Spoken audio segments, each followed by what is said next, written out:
Welcome everybody for coming to this presentation. We are going to talk about optimization, right? I'm Ramon Santamaria. Uh, I'm a video games developer. I've been in the industry for the last 15 years or so. I've been in big companies like EA, also small companies, and I've been also in education for the last 9 years or so, and also had my small company. I published several small games. And one of the most famous projects I created is a small video games library called Rayleigh. Maybe you know it. It's a library to make video games. Okay. I love low-level coding, low-level in the sense that going as close to the metal as possible, and I really like optimization. So I try to give you some tips and explain you a bit some techniques to try to optimize your games. Okay. Keep in mind that this presentation is engine and platform agnostic. So we are not talking about Unity, we're not talking about Unreal, GameMaker, or any other library or engine. So the concepts are mostly generic for every engine. But all of them, they are common to all of them. So you can apply to your project. Okay. Let's just start with a question, with a common problem that happens probably too frequently in the video game industry. It's that you only have a few days for the release of the game. You have done a very, very expensive marketing campaign telling everybody that your game is going to run at 60 frames per second stable. And you are barely reaching the 40 frames per second, and you have no time. What can we do? We can modify this player to add 20. Hey, that's a good one. Disable all post-processing phase. Oh, that's a good solution also. With lower resolution. Yeah, that's actually the why not? Why it's not moving? Okay, that's it. The most common solution that will work 99% of the times is a lower game resolution. That's it. Do you know why? Well, I actually will explain why in the following slides. Well, actually, that's the most important thing that you need to know for today. So, if you have that problem in the future, you can just fix your game easily, because probably, despite all the things that I will explain you today, at the end, you will find this problem when you are about to publish your game. Okay? So, yeah, let's talk about game dev optimization. First thing, I'll try to make this presentation, or I want this presentation to be as much interactive as possible. So I keep you asking questions. Feel free to ask me questions at any moment, because we are here for 4 hours, and that's really a long time. So yeah, try to make it a bit interactive and try to enjoy the presentation, okay? How it's organized, the presentation? Well, we are seeing 4 different parts. We'll start with the introduction. In the first part, we are seeing the basic concepts about optimization that you really need to know. There we go into more detail in the assets optimization. We'll separate one side is the assets. Actually, the asset is what move your game, what it's used by your game, and it's very, very important optimizing those assets. There is a third part that we talk about code optimization. Actually, in that part, we will talk about CPU, GPU side. We'll focus more on GPU because probably the CPU is not a problem most of the time. Usually the problem on optimization, it's always on the GPU side because you are trying to draw too much, too complex. Well, you are trying to do too many things in the GPU side, and usually the CPU, it's not a big deal. Well, I don't know if you are doing some complex physics or something like that, or complex, I sorting of game objects, or you have complex hierarchies. But usually the CPU side is not a problem. Maybe particles, are you using lots of particles? Maybe. Okay, we'll see. And we'll end up with some complications. Okay. Also, I have to mention that you are not seeing it here, but okay. That's a bit complex because that's in another screen. Okay, it's here.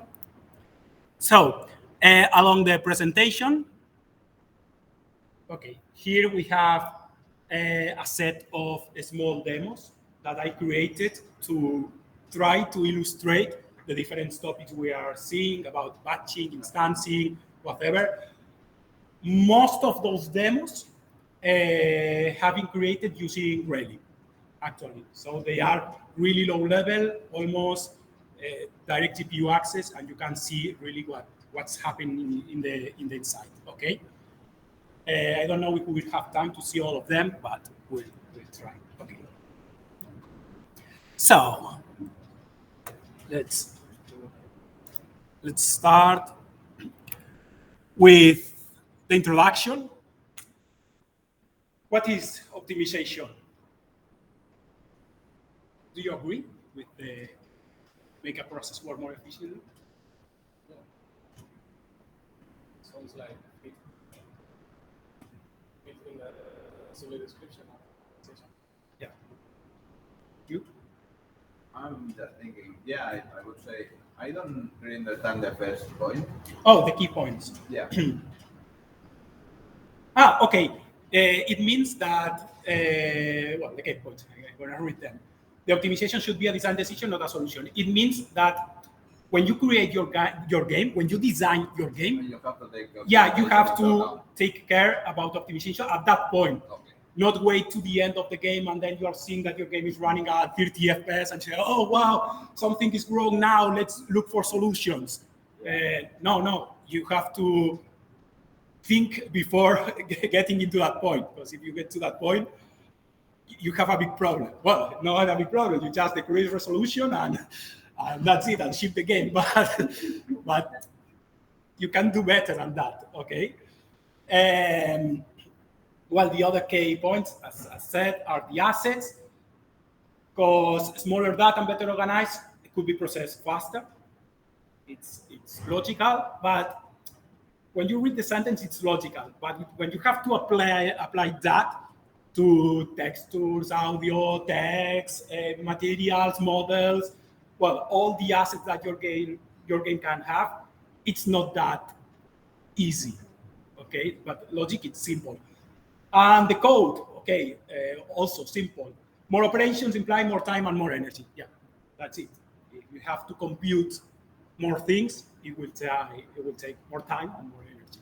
But again, it's not obvious how to improve that, because, well, most of the time when you write code, you don't think about a concept like, well, maybe yes, maybe not, but about cache efficiency, how data is accessed by the CPU, try to provide all the data that you need in bulk, continuous in memory, to not do a fetching of different points in memory. You have to try to think about those things to make the core work in a more efficient way. Okay, that's optimization. And what we will learn in this course? Okay, well, understand the key factors that are involved in the optimization process. As I said, we'll do an engine platform agnostic approach to optimization. Today, well, world of video games, it's super complex because we have many platforms, many CPUs, many GPUs, mobile devices, many platforms. And we also have many engines. And engines usually abstract you a lot about what's happening in the low level, but you also have different graphic APIs.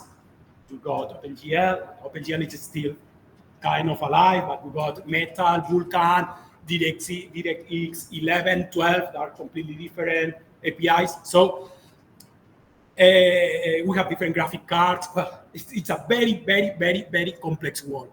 So you will see that in the approach, sometimes I'm giving you some optimization techniques that work very good on PC, but work very bad on mobile. For example, today most mobiles have by hardware multi-sampling anti-aliasing for free.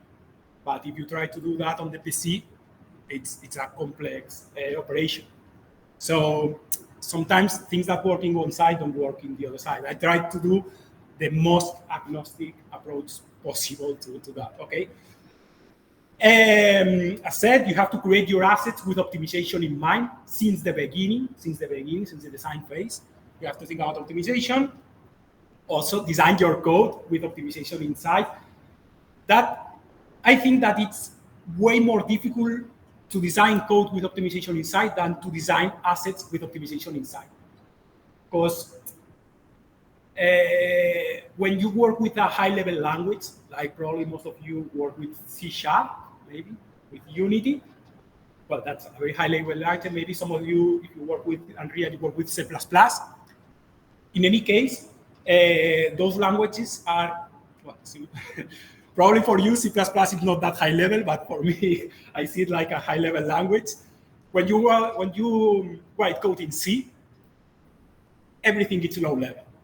I mean, basically, you have arrays to group data, structs, and that's it. But when you jump into an object-oriented programming way of thinking, you always create objects, delete objects, move objects, update objects, and you kind of forget that level of abstraction that makes things easier for you, but sometimes makes things way more complex for the CPU to compute data.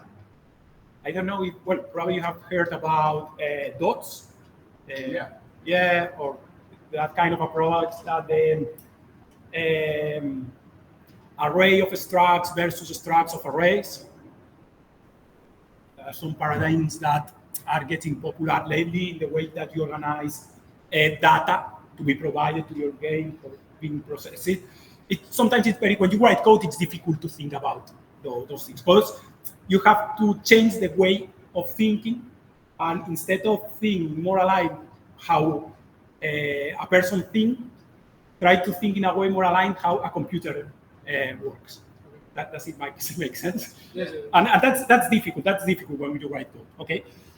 That's super important. Understand and profile your GPU processes. That's GPU and CPU processes. Actually, both are super important. I don't know if you're used to use the profiler. I mean, not the one that comes with Unity or Unreal that gives you.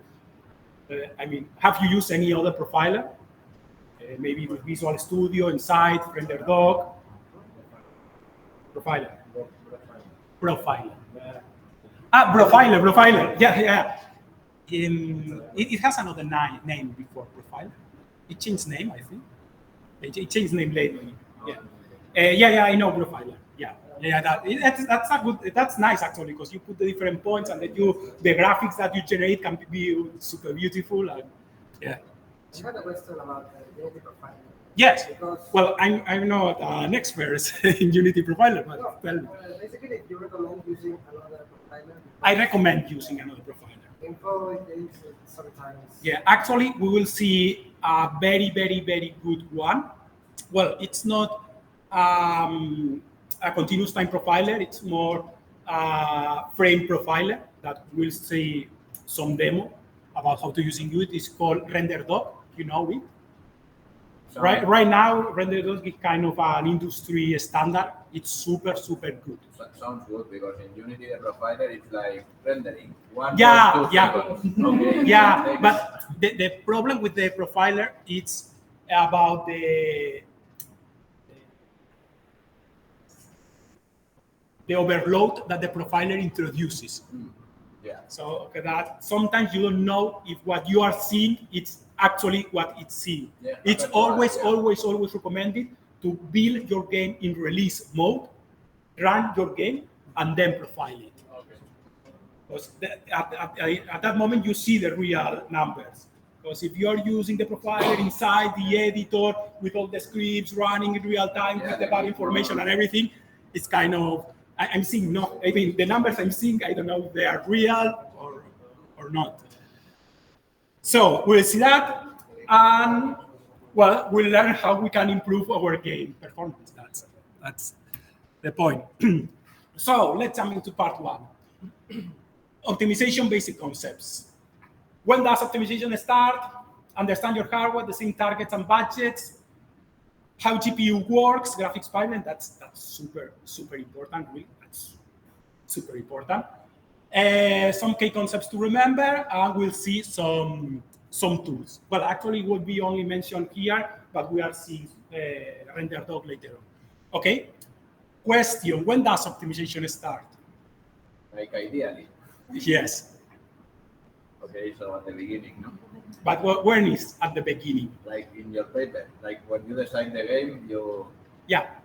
That's a good moment. Actually, probably it should begin before start designing your game, when you are still prototyping to understand the target hardware or trying to find some idea. At that moment, you should start already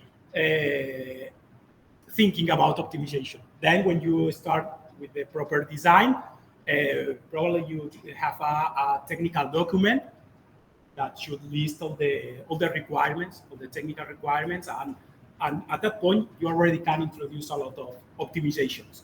Okay, there are a lot of decisions to do at the design phase. I mean, not only from the artistic or game design point of view, but from the technical point of view, there are lots of decisions. The camera point of view, resolution, how big the models or the sprites have to be. It's super complex, actually. It's super complex. So when does optimization start?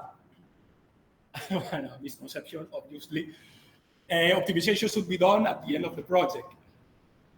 Unfortunately, that's what usually happens.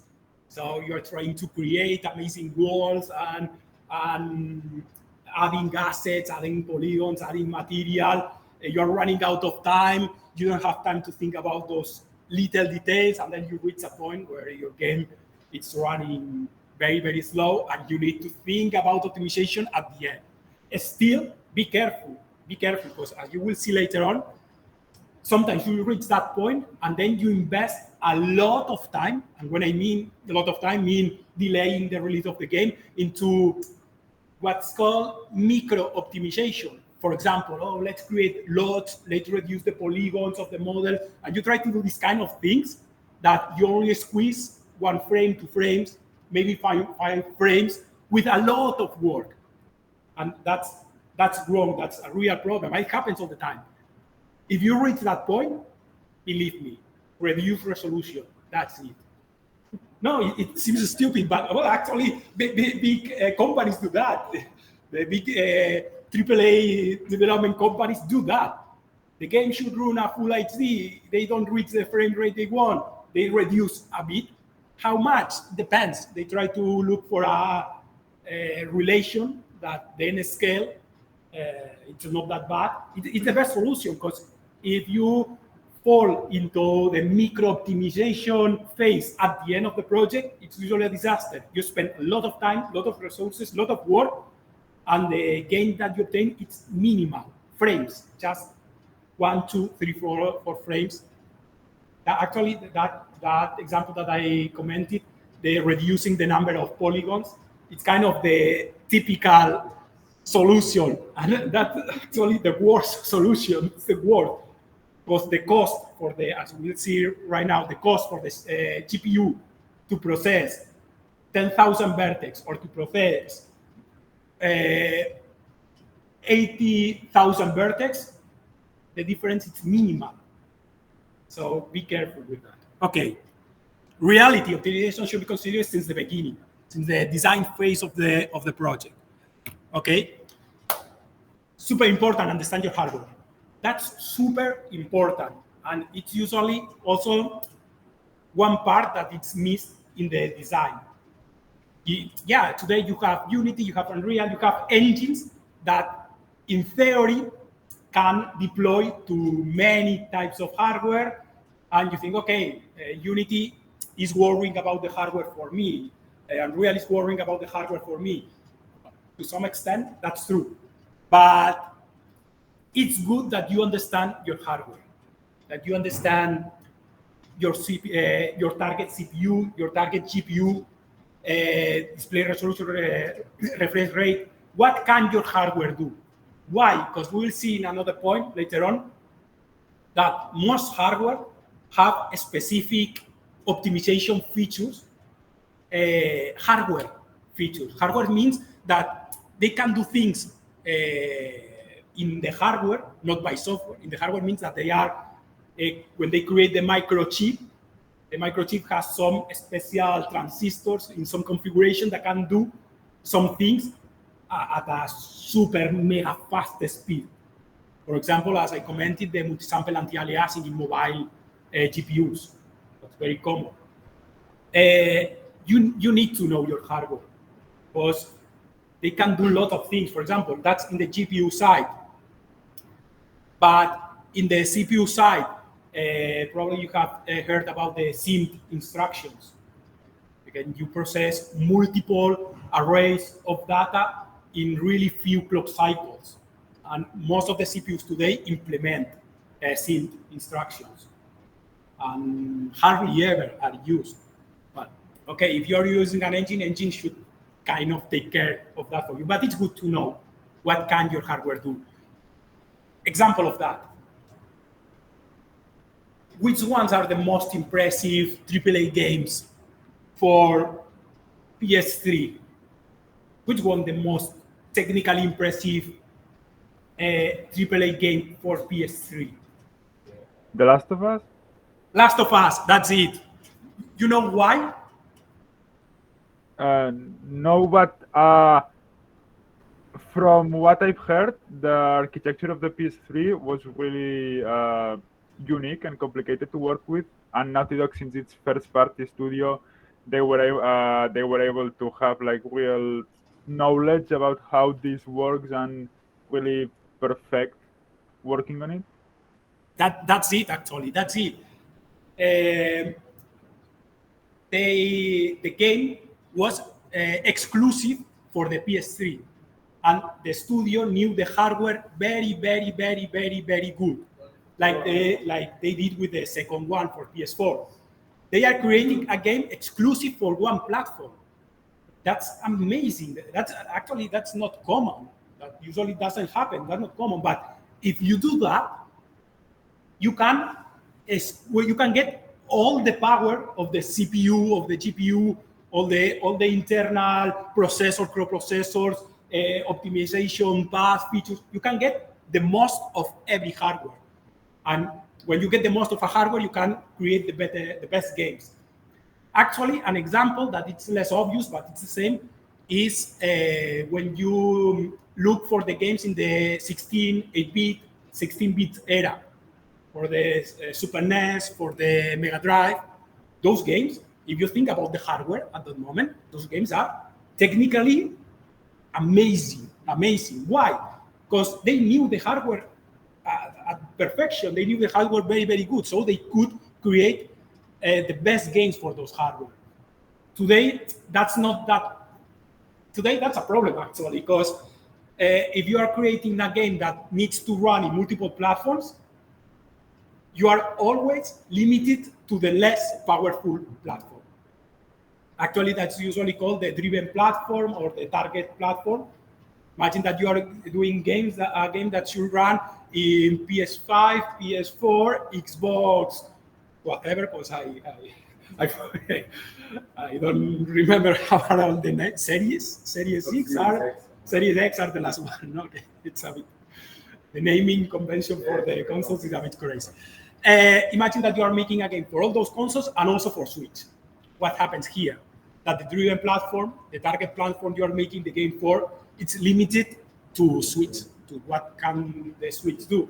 Yes, that you can do some optimizations for the other platforms, but you are kind of limited, okay?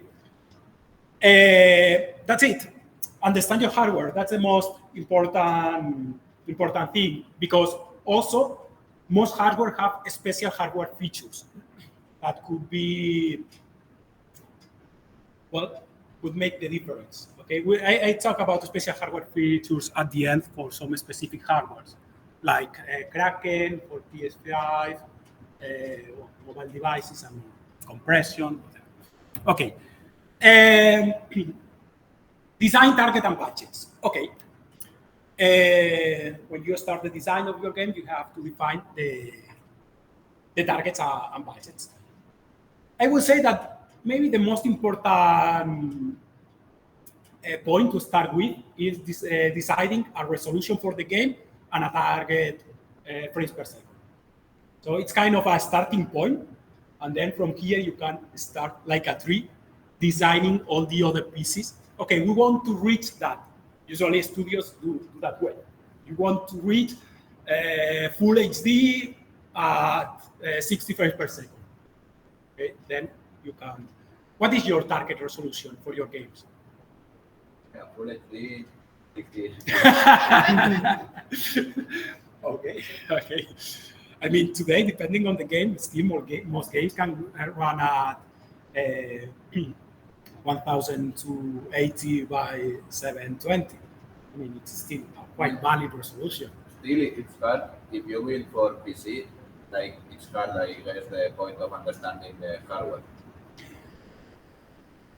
It's difficult. You have too many hardwares. You have too many different hardwares. But even on that case, you have to design for the lower specs that you want. Yeah. Actually, that's what I say here. Decide what's the maximum required memory for your game. Okay, my game needs 1 gigabyte, 2 gigabytes of memory, RAM memory. Today, maybe in video games, it's even more important the video RAM memory that you want. Because, for example, Royally, that programming library that I created, I ported it to multiple devices. I ported it to Raspberry Pi. And in Raspberry Pi, you only have as much as 256 megabytes of RAM memory, the video RAM memory. So that's a big constraint. For example, now I'm doing things with the Raspberry Pi Pico, and you have 264 kilobytes of memory. So you have to be very careful what you decide for the target. But keep in mind that memory is limited. You cannot target as much as you want. And also, usually Steam gives you really, really nice statistics about the host computers where the games run. And you can check there, oh, look at that. 90% of the users have as much as 2 gigabytes of RAM or video RAM. Or 80% of the users have this kind of CPU. So that number of cores or that number of processors, whatever. Okay? So that's a good number if you're designing for PC to try to check those limits that most of your market has and design according to those numbers. Okay. Well, for me, that's the most important one, the draw calls. Probably do you know what are the draw calls? Anyone can tell me what are the draw calls? It's not that simple. So isn't it the meshes and materials that are sent to the GPU? Yeah. So let's say, for example, if you have 500 unique trees, static meshes, that's 500 draw calls. And maybe also those trees have 5 unique materials each. That multiplies that to 500 draw calls, for each tree. Whereas if you put them into like an instant static mesh, for example, then you only have, 5 draw calls. Well, yes, to some extent. You will see. Yes, to some extent, because there are many things that condition the draw calls, actually. Your answer? As far as I know, or as far as I can understand, that draw calls are, for example, how many rectified I'm wrong. Huh? No, it's How okay. many things are required to the graphic to draw on the screen? I mean, at the same, or like the graphic job. I don't know. Kind of, but we'll see. For example, did you set a limit draw calls that you want for your games? No, you just okay. Let's do whatever you can, and that's it. Okay. It's good to try to set a maximum number of draw calls to set a top of draw calls that you don't want to go over for your game. Actually, probably, I would say the best company in the world doing that at this moment. I could be wrong. That's a big words, but I would say that it's ID Software with the Duel. I would say that are probably the best right now. They're really optimized for a small number of draw calls. And some companies that are famous or kind of infamous for going over draw calls, Actually, there is one specific game that became quite infamous for the number of draw calls. Not really. Well, actually, it was Assassin's Creed. I think it was Unity that went, draw calls went over too much. I'm not saying the number because I'm asking later on, but it was infamous for that actually at the moment. Well, it depends on the draw call. They could be more costly or less costly. But general rule is that to try to keep the number of draw calls small. We'll see what are they and what depends, what they depend on. Well, maximum storage size. Well, that could be good if you are doing mobile games and you are planning to stream content through the network in some way or download part of the content. Storage size is important. Also, it's important for the access of the information. Because, well, today consoles, they all have very fast SSD devices, but still there is a access SSD device, accessing information on the disk. It's several, how do you say that in English? Orders of magnitude slower than accessing information in memory. Several orders of magnitude. So you have to try to minimize the accesses to disk that you do when you load your data or when you access your data. So it's not easy. Maximum storage size. It could also probably have seen games today that the game is 80 gigabytes and then they one patch it's 20 gigabytes. It's so crazy today. It's so crazy. More than 80. Yeah, more than 80 gigabytes. Yeah, that's so crazy. I mean, not that long ago, you have to fit your game into 650 megabytes. So not that long ago. Well, maybe 20 years ago, but it's not that long ago. And today games are super big. Also, one thing to take into consideration here, it's not the same the size that your assets have on disk than the size of your assets on memory. They are completely different things. Think about that. Sometimes on disk, you can use some techniques to reduce the size, as compression, etc. And also on memory, sometimes you can use some techniques to reduce the size of memory.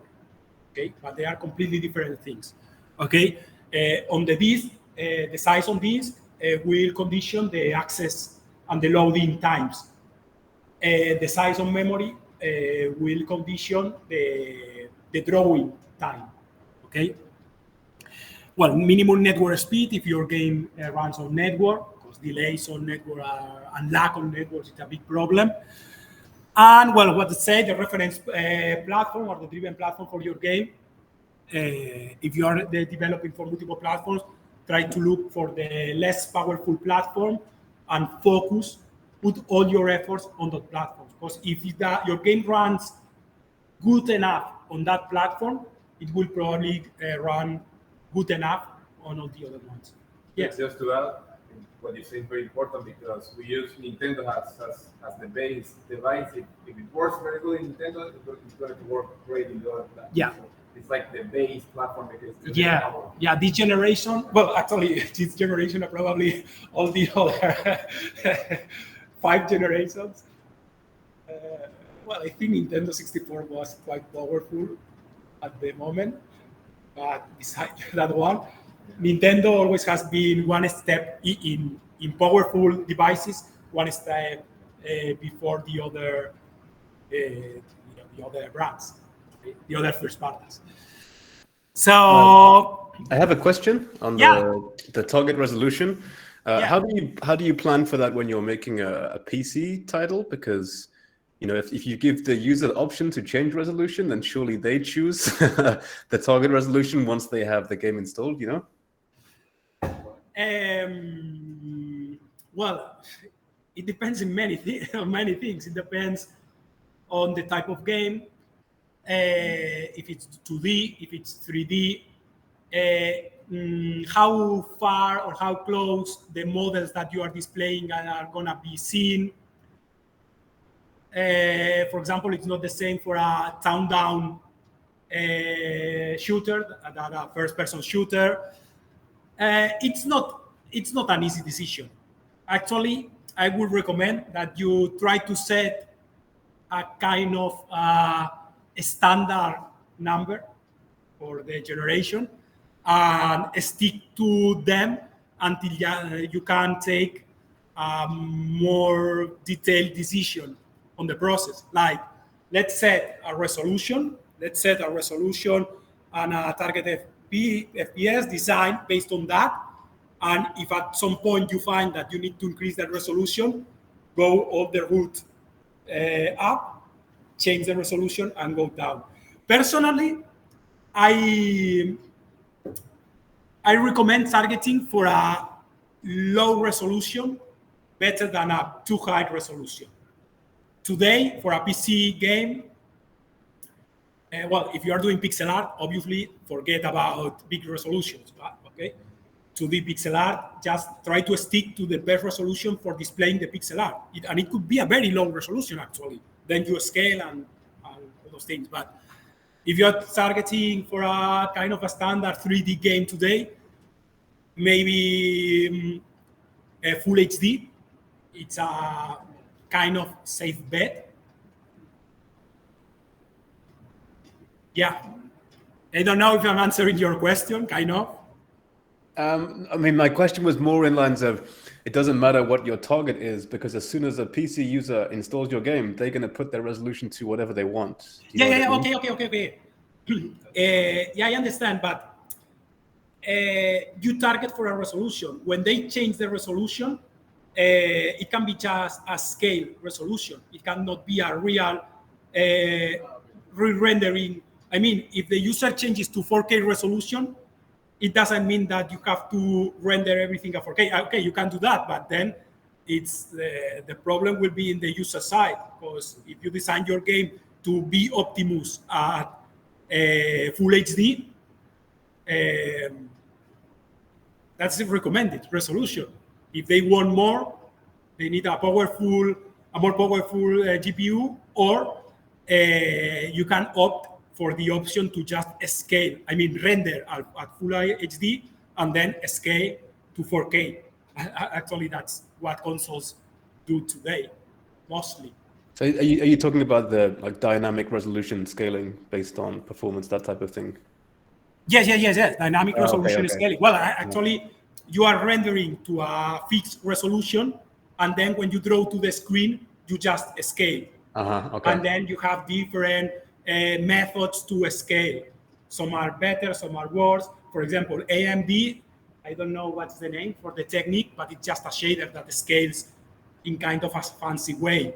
You can scale in a regular way. NVIDIA has the DLSS, I think it's called. Yeah, something like that. Something like that. That it's more a hardware approach, but actually the result, it's kind of similar to the AMD approach with a shader. So it depends. But in any case, that scaling cost is very, very, very, very low compared to re-rendering the game at a higher resolution. We'll see a small demo later on about that. You'll see what I mean. Okay, yeah, that's very helpful. Thank you. Okay. Question: how many draw calls could be required to generate one frame in a current gen AAA game? Lower or best? The standard. What do you think? For a current gen AAA game, for a consoles, PS4, PS5. We were told for the PS4, 1,000 No, draw calls. I mean, I think it still would be like 1,500 if I had to say a number for the PS4. Other numbers? 1,500. Anyone gives me more? When you say current gen, you mean? For example, PS4. Oh, right. Okay. PS4. Well, PS5 you can get actually way more, but let's say for PS4, what would be a kind of a good number? No? Okay. Usually several thousands. Draw calls. It's a kind of common number. Some games could require more than 10,000 draw calls per frame. I mean, that means draw calls to generate one frame. Okay?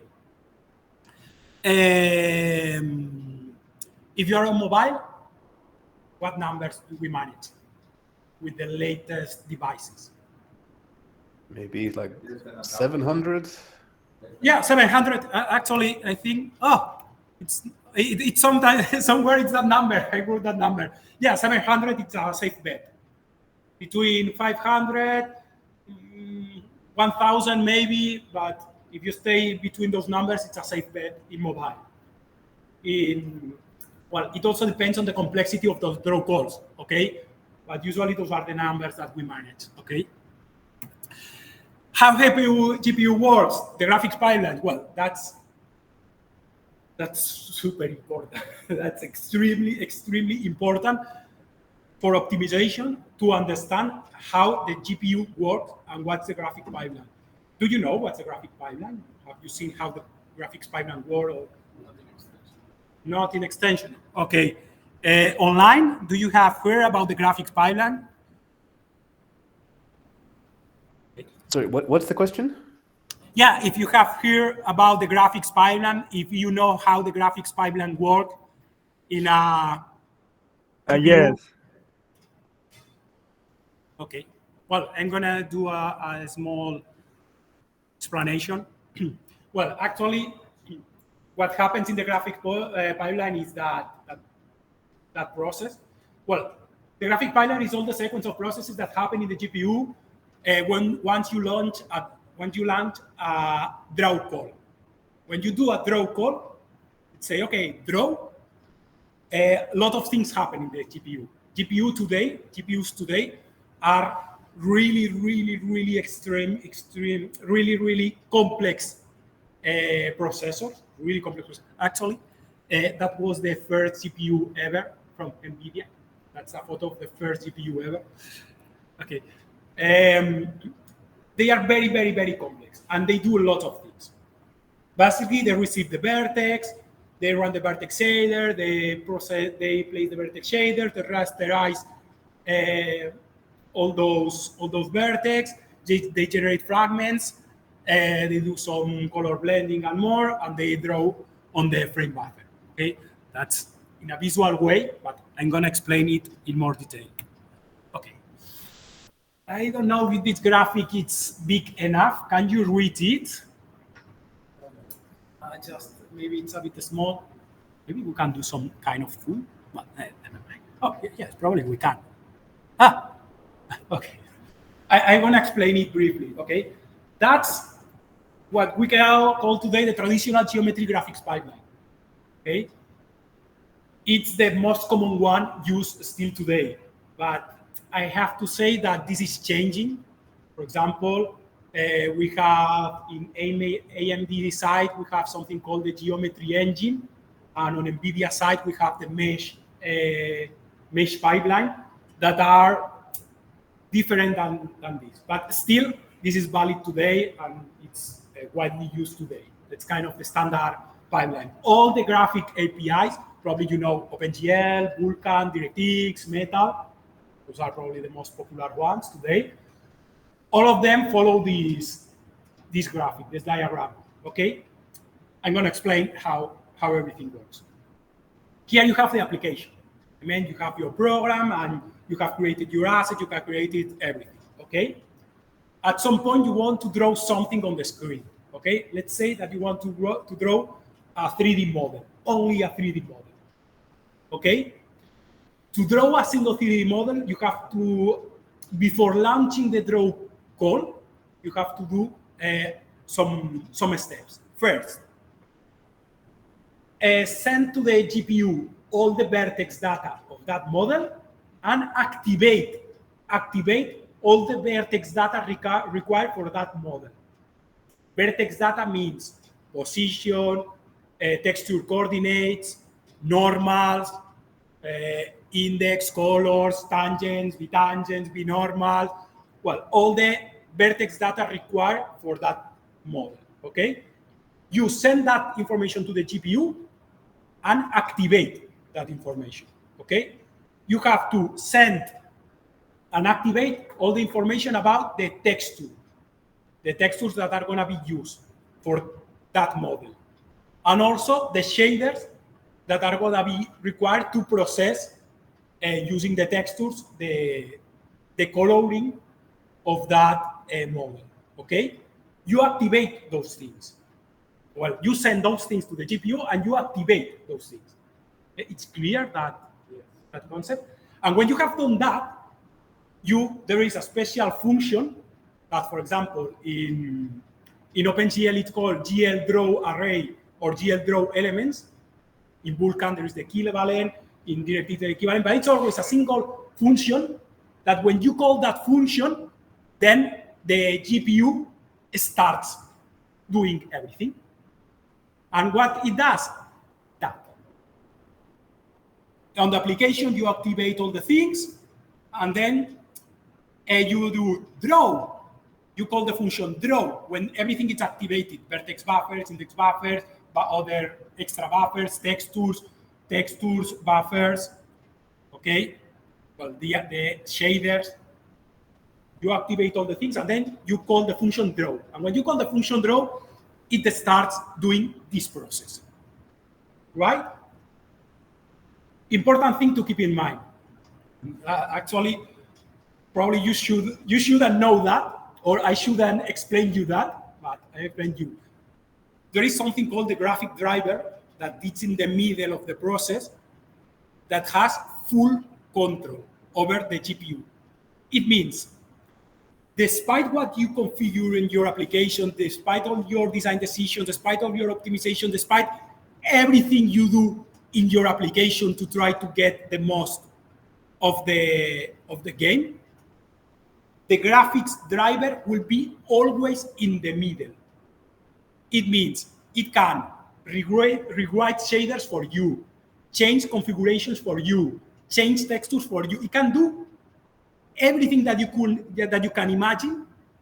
The graphic driver can do for you. Well, actually, they will try to do the best for you, to try to make your game run as best as possible.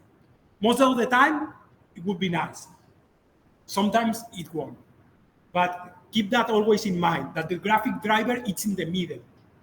For example, your game doesn't run as expected. Update the graphics drivers.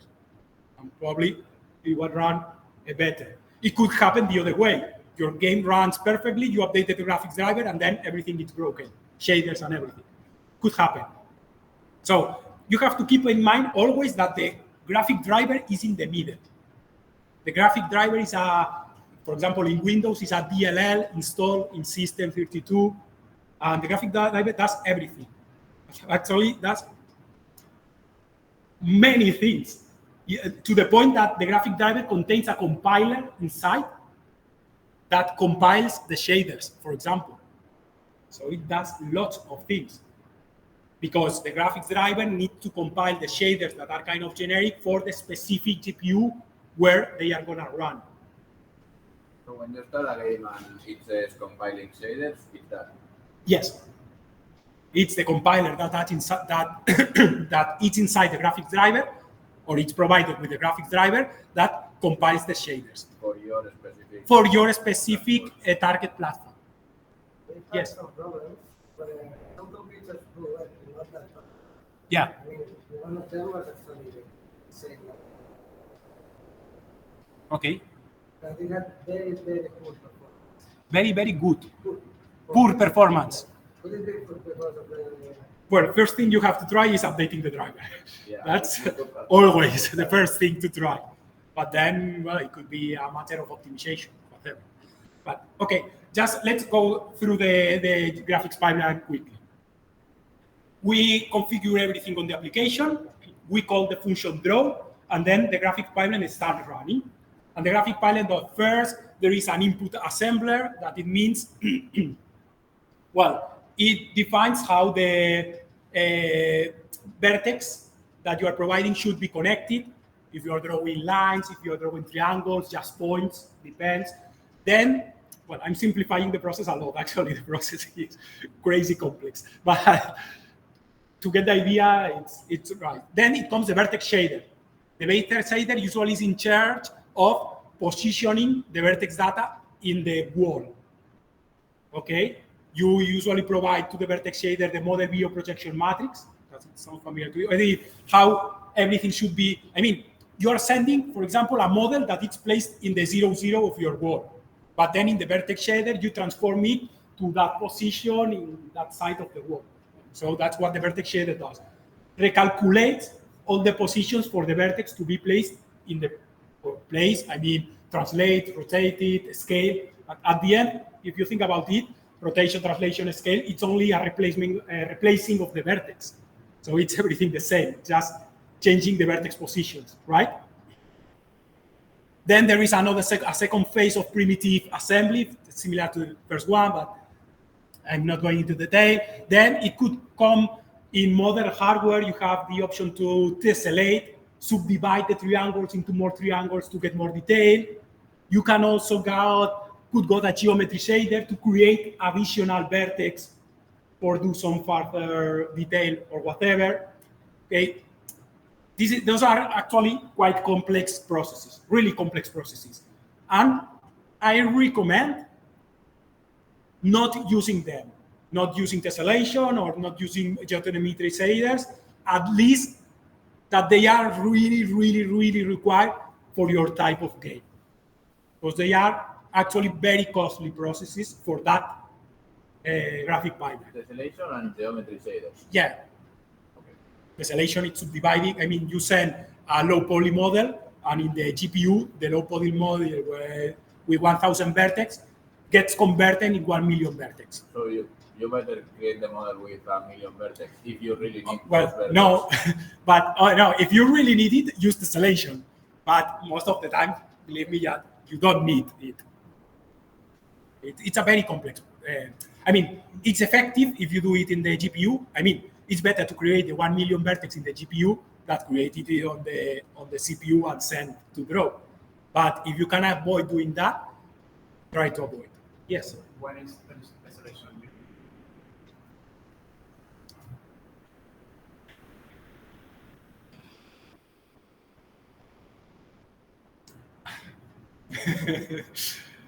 What was the question? Actually, yes. What was the question that he asked? Okay, when is tessellation useful? I mean, all the examples of tessellation I've seen, for example, in the Alien, one of the last Aliens games was use it to send a low poly model of the alien and tessellate it on the GPU to get a very detailed model of the alien when you get close to it, or it was close to you. But it was in very specific moments that you saw the alien with very lot of detail. Then I saw some demos out there showing the magic that can do tessellation. For example, that you have a road that is made of stones. Like this one. like this wall, yeah, like this wall. And when you go really close to the wall, you can see it's not like a normal mapping or, well, for example, tessellation is very useful when you combine it with a displacement map. When you have a height map or displacement map, kind of the same. If the wall has a very low poly, you cannot place the height map, but you will still have the triangle just very bad shape. But if you apply tessellation together with the height map or the displacement map, you will get a lot of detail. But again, the question is, really? Like we probably don't need to tessellate things. If you're doing a triple game, maybe. Yeah, okay, for indies. For indies, probably not. So I go fast over those stages of the graphics pipeline. That stage has a different color, and for me, it's the most important one, that it's a rasterizer. What means the rasterizer? To this point, if you think about it, we only have math. We only have vertex in a mathematical form that are multiplied by values and are transformed. We only have math. Okay? We have a kind of a camera that defines a point of view, but everything is mathematically defined in some way. We need to convert it into what it's called pixels or fragments, actually. You see, we have that at that point, and now the GPU needs to do some kind of mathematical operation to subdivide all those things, all that math, get discrete numbers for everything. You see, you got kind of that, but what you end up seeing on the screen is that, actually. And as you see, well, it would be the reference, but the real triangle that you get, it's not a triangle like the one that you have. There are usually aliasing problems, or if you are, well, it's completely different. So here is where resolution is important, actually. So if you got a bigger resolution, you can get more detailed triangles, but that's not. It's difficult to choose the numbers properly. Okay, well, that's a step of rasterizer. That's a super, super, super important step, because after the rasterizer, we're already dealing with kind of pixels. Actually, in OpenGL, they are called fragments. In DirectX, they are called pixels. But actually, at that point, what we have are not still pixels, because at the very, very, very, very end, what is a pixel? Color. That's it. It's only a color value. That's a pixel. At that point, we have something that, for me, fragment, it's a good definition. It's battery. Mystery. Hey, what happens? Why there is no message?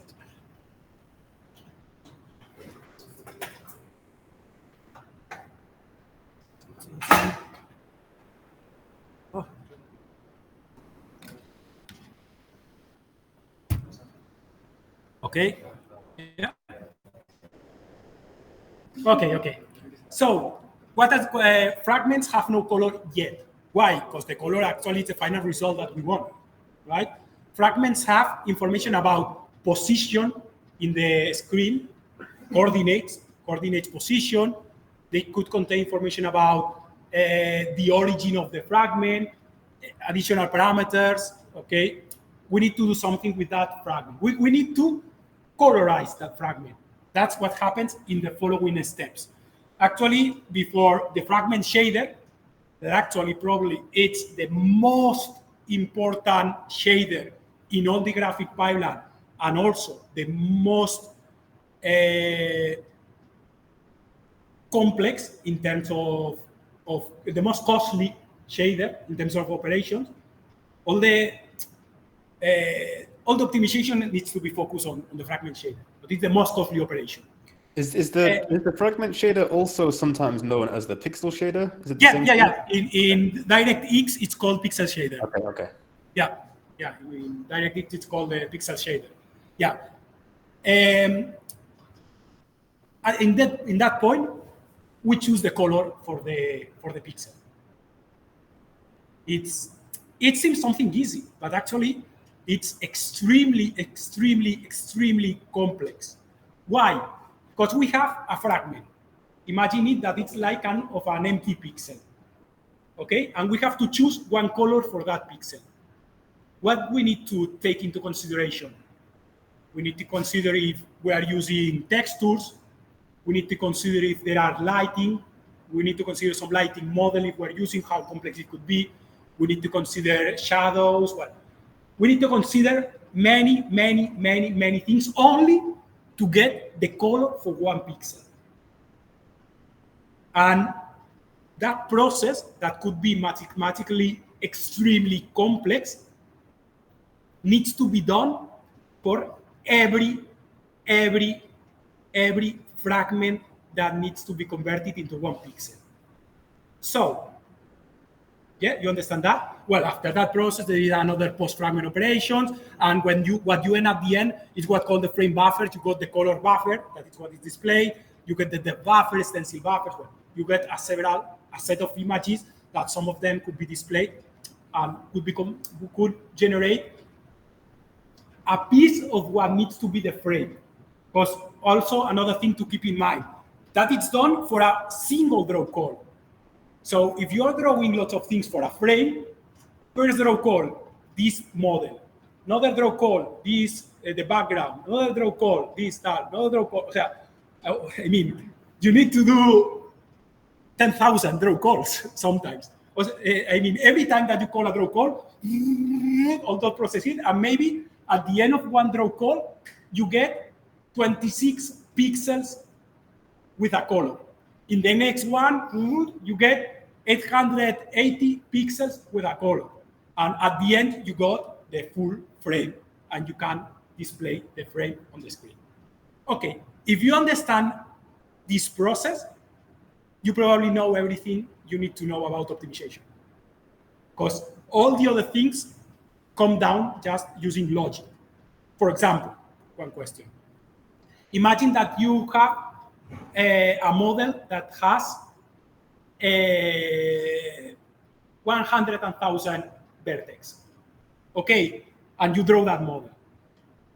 You need to run the vertex shader that it's pretty simple 100,000 times. Okay, but imagine that model, if you are in a full HD, ends up covering half of the screen. How many times are you executing the fragment shader only for that model with 100,000 vertex? Half of the screen. Well, we can do some math. Let's say, it's about 1,000 pixels multiplied by 500, okay? That's kind of half of the screen of a full HD resolution, right?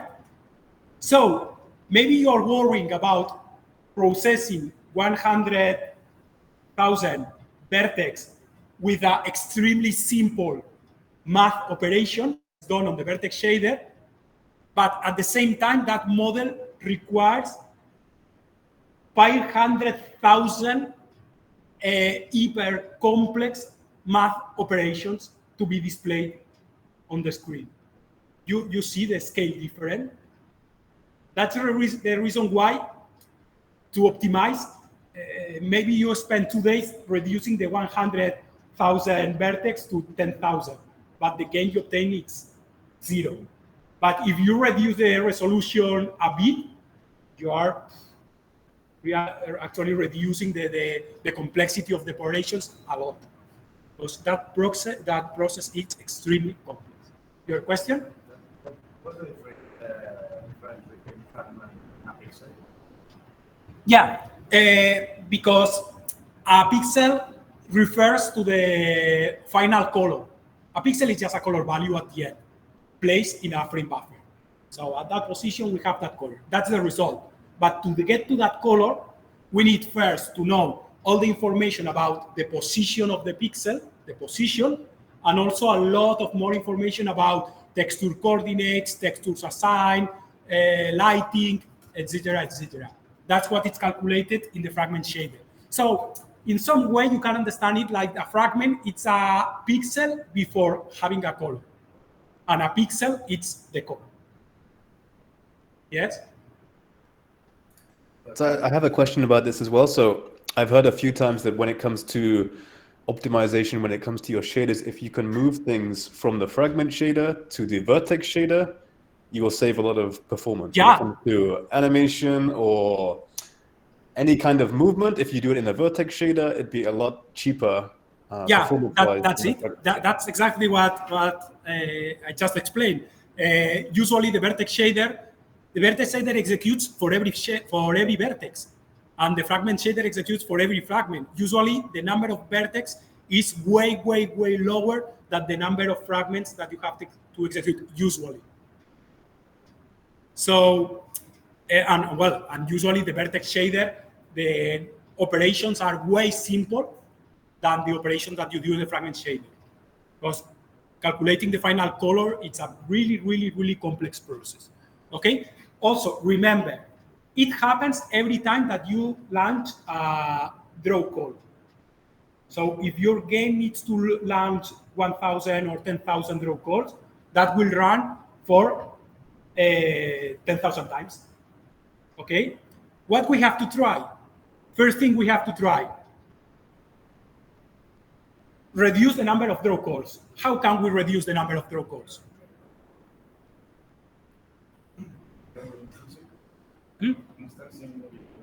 Well, instancing, it's an option, it's a feature, but it's also costly for other reasons.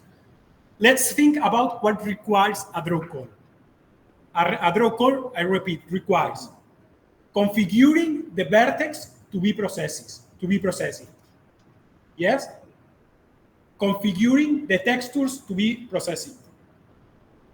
Configuring the shaders to process everything. Yes? And configuring the pipeline state. I mean, there are a series of things that you can configure to work in a way or another.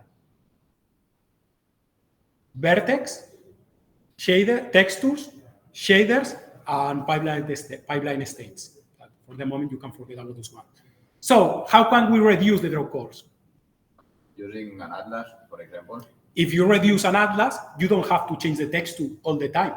So you can do the same thing in a single draw call. Because the texture doesn't need to be changed, so you don't need a new draw call. The other. Reduce the number of meshes in your scene? Not only reduce, if you can group the meshes into a single big mesh, if you in some way can group all the meshes into a single big mesh, you don't need to change between meshes. So that's attacking the first option, right? And the shader. If you are using the same shader for all the things that you draw, you don't need to change the shader. Actually, that's the key to optimization. Try to minimize the vertex buffers required. Try to minimize. I mean, if you can group multiple, actually that's what Unity batching does. Try to group as much as possible all the models that use the same texture and the same shader, group all them into a single mesh. Well, I mean, you probably don't see it in the editor, but they are doing that. So that's the way to reduce draw calls. They batch the vertex buffers, they batch the meshes. Using Texture Atlas, it's kind of a batching of textures. And try to reduce the use of shaders. Shaders are a very complex topic. Okay, today there are games that, first when the game runs, needs to compile the shaders. Compiling the shader, it's a super slow process. Actually, there are games that use literally thousands of shaders that need to be compiled when the game starts. Thousands. Okay, only with that premise, thousands of shaders, you can guess that we will get tens of thousands of draw calls probably because of that. Okay? For example, one game that was famous about the low number of shaders used was Doom Eternal. There was some write-up out there because they only use about 350 shaders for all the game, for everything. Today, that's an engineering work, super crazy, but it is very difficult to get in a AAA game because the common thing it's not thinking about that. It's just, okay, let's create shaders. The shaders have different options, so those options create what it's called permutations, and that's, for you, it's completely opaque if you're using Unreal or Unity, but at the point that you build your game, the engine inside checks, okay, here it's changing that texture, here it's changing that material, here we enable that kind of lighting, here we enable that. Okay, they have 10 shaders. That, with all the permutations that you have selected, it generates 800 shaders. Okay, we have 800 shaders. And you think, okay, I have 10 different materials with some permutations, but it generates 800 shaders. So it's very, engine does it automatically, because it tries to do the less permutations possible for you, but at the end, it ends up generating an insane number of shaders. So doing it in the right way to just, okay, we need that, those materials, let's keep that in that way. It's a very difficult engineering process. Yes? I have a doubt. We use a tool, which is called Mesh Combine, which, as you said, Mesh Combine. Mesh Combine, yeah. It combines vertex of different create cells. And okay. all the vertex inside the cell combines the single mesh. Okay. But we had a problem, a trade-off. The bigger the cell, the less effective the camera cooling was, because just with a big part of the mesh, it runs it audio. Is there a rule of thumb to see what is the right proportion? Can you repeat, please? Sure. It divided the whole level into cells, and every vertex inside the cell. But in 3D, yeah. Occ3, it's our Occ3? Yeah. Okay. The problem was that as it ended up being a big mesh, yes. the camera just reached a single bit and maybe a few pixels that's really down on the screen. It tried to draw the whole mesh without a platter. Is that optimal? Is that no? Right? It is not. Actually, if you are using Unity, it includes, I don't know if it still includes it, because as you probably know, Unity uses a lot of tools and libraries that are not from Unity. Actually, last time I checked, it was 140 or something like that. Additional tools and libraries from third party. It used Umbra, that it was a middleware that takes care of one thing that is called occlusion cooling. Occlusion cooling tries to avoid to send, to draw to the, well, I'm talking about cooling later on, but, later on. Okay, maybe I should start moving faster. Okay, the point is that you have to try to avoid sending to draw what it's not seen, and that's it. So maybe smaller size. I don't know. I need to see what that tool does exactly and how. I mean, I understand that it packs, but sometimes it's not. Not everything can be packed into a mesh. So it's not trivial. Okay, let's move on. Did you understand the graphic pipeline? Super important. And remember that it executes for every draw call. Okay? So you keep drawing the frame up by pieces with every draw. Okay? Well, the rasterization process. Yeah, key concepts to remember. 1,001 frame could require thousands of draw calls. Okay, executing that process thousands of times. When a new draw call is required, when there is some resource change, vertex buffer, texture, shaders, frame buffer objects. Okay, when there is some pipeline state change, when you have to reconfigure something in the pipeline to do the process in another way. Okay, just okay.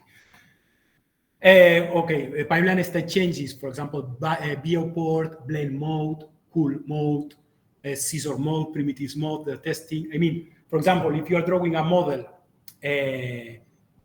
with triangles, but then you want to draw the wireframe of that model, actually you're drawing mostly the same, but you are changing the primitive mode from using triangles to using lines.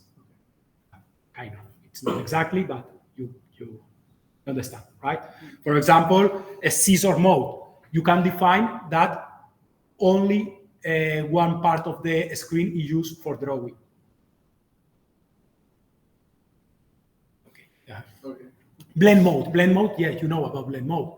When you do particles, you change to additive mode to get all the colors sum up for the particles. Well, when you change some of the specific pipeline configurations, you also need to launch a new draw color. So the point is try to minimize all those changes as much as possible. All important things to remember: vertex shader is executed for every input vertex, and fragment shader is executed for every generated fragment. Yes? Here, wait a second. Answering your question before, imagine that you are sending 100,000 vertex, but only a few pieces of that is seen on the screen. What happens in that case? It's very expensive. Well, it doesn't have to be very expensive, but in that case, the vertex shader is executed for all those 100,000 vertex, and maybe only 500 are seen on the screen, but it's executed for the 100,000. Yeah.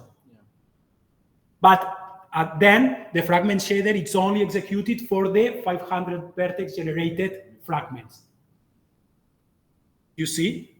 So what happens here? Well, what happens here is that we in some way we have to skip the vertex that are not on the screen. Okay, we have to cool the vertex that are not on the screen. Your question? Yeah, a fragment would be defined as a screen or a 2D position in a screen, or more likely as a 3D position. And No, it would be a 2D position on the screen. It could contain also 3D information for the lighting and everything, but yeah, if you understand it better, like a 2D position on the screen, but without color. Okay. And what I say, always profile your changes, because I mean I can explain you 1,000 things about optimization today, but maybe not that much because time is running so fast. But yes, you have always to profile, because nothing is set in a stone. I mean, sometimes the theory surprises you because things that are supposed to work in a way do not work in the way you are supposed. Actually, when I was preparing all the demos to show you all the demos, most of the times it was, oh, come on, that's supposed to improve the frame rate. Why there is no improvement? Oh, come on, what's happening here? Or the other way around is, oh, come on, that's supposed to take longer and it's working fine. That's because the driver, it's in the middle. And the driver, it's kind of magic. And they say, okay, they are sending me to draw 3 models, but they are using the same configuration. Okay, I'm gonna do some batching by myself, or well, not actually, because the batching goes there, but the driver tries to do magic sometimes, or assign more cycles, try to do performance tricks in the inside. So sometimes your assumptions do not work as expected. So always profile. There was some question. Tools for optimization, the GPU profilers. Well, probably you already know the engine tools provided for Unity and Unreal. They are integrated into the editor, and they are a good first step, at least to get some numbers. When you work on consoles, you usually have platform-specific tools. And then here is a small list of tools. Usually, every GPU vendor provides amazing tools. Every GPU vendor means NVIDIA, AMD, IRM, Intel, all of them, if you go to the developers section of their websites, they have amazing tools, always, for free. Okay? Some of the best tools I've seen for profiling, texture optimization, and do a lot of things are the ones provided by Power VR. Power VR is a GPU vendor that it was focused on making GPUs for lots of generations of the iPhone and other mobile devices, and they are amazing GPUs. They always innovate in things, in lots of things. For example, I remember seeing hardware ray tracing on mobile devices like 10 years ago, made by that vendor, by Power VR. And then just 2, 3 years, 5 years ago, NVIDIA just showed, oh, look at that, ray tracing on the GPU. But Power VR were doing that 5 years before. So they have amazing tools, and their GPUs are usually amazing. Actually, as a curiosity, Power VR was on the Dreamcast. Dreamcast was using Power VR GPUs. Well, they have amazing tools. If you go to all those links, those are tools that you can download and try and use. We are seeing today, hopefully, RenderDoc. Okay, RenderDoc is it's an amazing tool. It's free. It's open source. I think that development is supported by Valve at this moment. Valve, video games company. I think it's Valve. I'm not sure if it's Valve or it's Epic Games. I think it's Valve. But it's amazing. It's an amazing tool. Really. Okay. We'll see RenderDoc later on. And some graphics pipeline tips. Well, always count the draw calls per frame. Mobile devices, try to start under 1,000 draw calls. Try to minimize resources. Be careful what you send to the GPU for drawing. What we said before, be careful what you send. Be careful what you send for drawing. And always profile your changes again. Always profile. I just have one question on the GPU stuff. The pipeline that you mentioned, is that for the standard deferred rendering, or is it similar for forward rendering? Or would you offer that as a tip as well, to use the forward? Yeah, it's a standard for both. It can work for forward and also for defer. The things that change is what you send to draw and how you configure the pipeline states. For example, when you use deferred rendering, you are using G buffers, so you are configuring multiple buffers to draw things separately, and then you defer the lighting to an extra step. Okay, but actually the pipeline stays the same. But would you recommend to use forward rendering as an optimization tip to well, performance? I recommend, if possible, always forward rendering, if possible.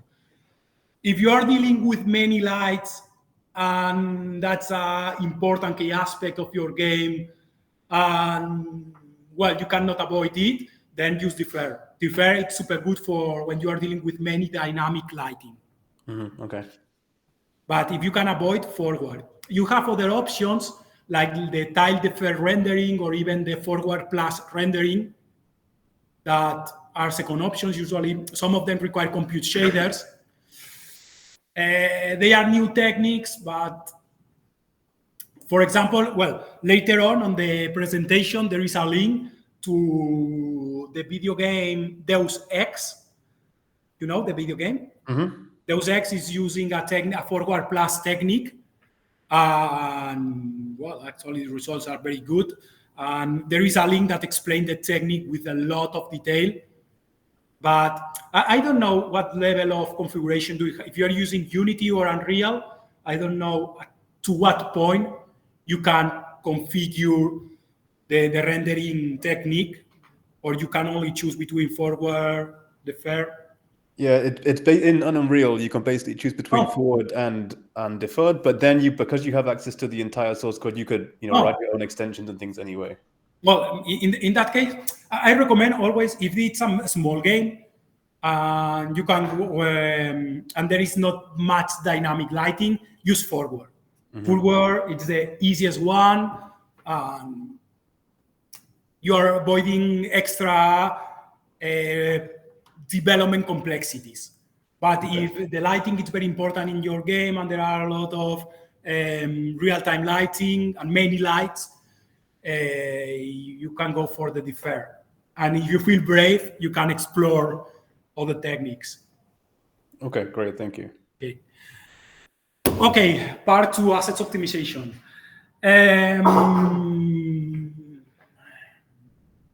Okay, let's go. I'm only like half an hour late on the planning, so it's not that bad. I think, yeah, half an hour. Okay, assets optimization.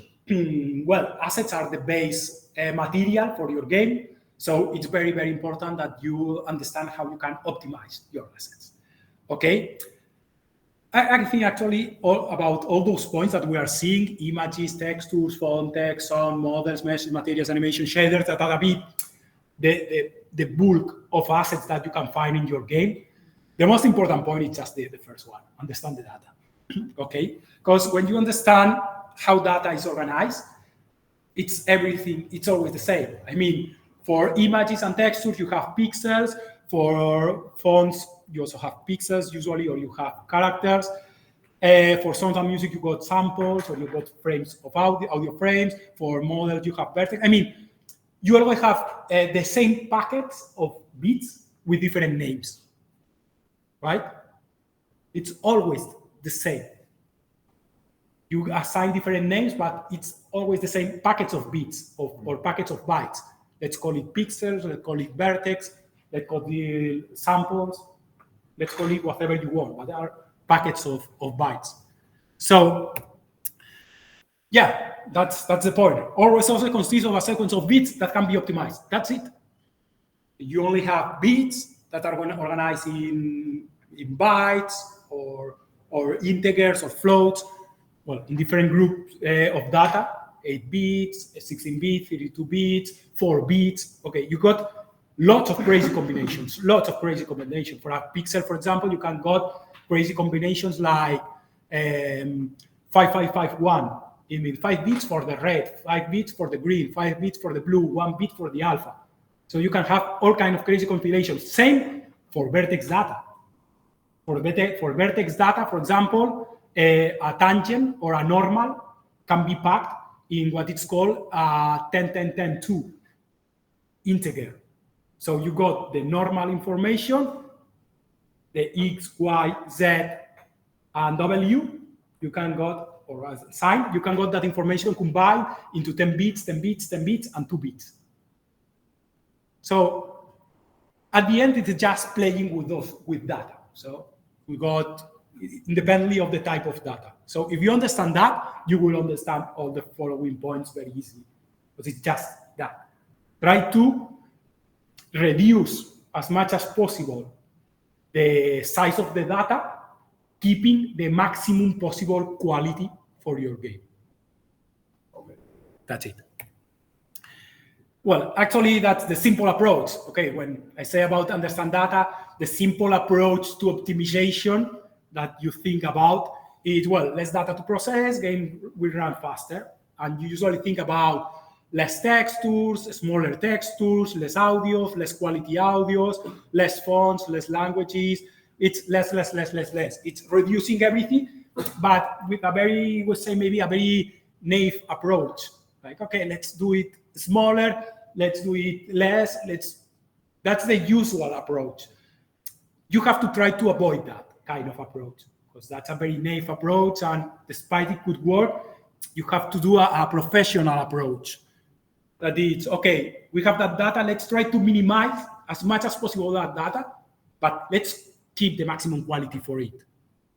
It's not less. It's like, let's see how can we do to get more with less. Okay? Well, I'm not going into those because in the next slide we will see them with detail. Question. We have 2K texture at 24 bits RGB. image stored on disk as BMP, PNG, JP, and TGA. The same texture, same size, same bit depth. Which one requires more video RAM when loaded? It's a question for you. PNG, who say PNG? PNG, PNG, TGA, No. JPG. JPG. Which one requires more video RAM when loaded? BMP. BMP, all require the same VRAM. Why? Because that's the format of the image on disk. This is uncompressed, this is compressed with no lossless compression, this is compressed with lossy compression. It could be compressed or not. They use different algorithms of compression, they have different sizes of disk, but once an image or any of those images is loaded into the GPU, it's loaded into the video RAM, they are decompressed. And what only cares is the size and the bit depth. And it's the same for all of them. So keep that in mind. One thing is what you have on the storage that can be compressed, packed, whatever. Another thing is what you have in the VRAM. Usually for textures, always, or not always, but usually for textures, they are the code, the compressed, it's not the same, but keep the two words, the code, the compressed, and uploaded to VRAM. That's usually done on initialization, and then you got the data on the video RAM. So you have to be very careful with that, because maybe you have on disk JPG. Do not use JPGs, please. In any case, use PNG. Recommended always PNG. That's the completely recommended format, PNG. Okay. But you can have an image on this PNG that is 200 kilobytes, but once loaded into GPU, could be 100 megabytes, very easily. So be very careful with that. Because what really matters about the size of your textures is, well, that's it, size and bit depth. Okay, and you say, wow, but that's crazy, because my game, the assets of my game is stored on this, they are only 20 megabytes, but then I need 2 gigabytes of RAM because of that. What can I do? Well, talking about textures, you have techniques to compress textures on GPU. I mean, there are techniques to have textures compressed on GPU.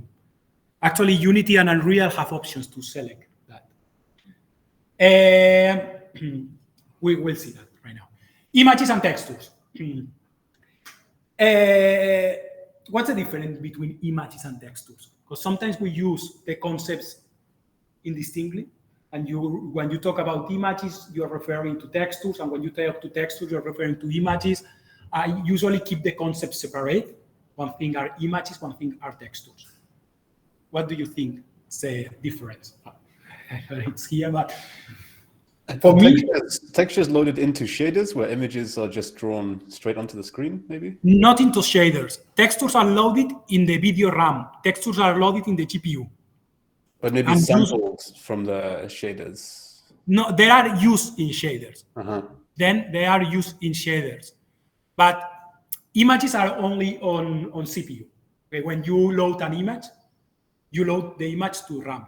Oh, by the way, or require the same RAM. Yeah, but how works the process? Because the process, it's not as simple as, okay, we have a PNG, we load it into GPU memory, into video RAM. No. The process is, we have a PNG, we need to decompress it, the code at the No, yeah, I'm thinking what's first with the PNG, because there is the compression and then the coding, the two processes.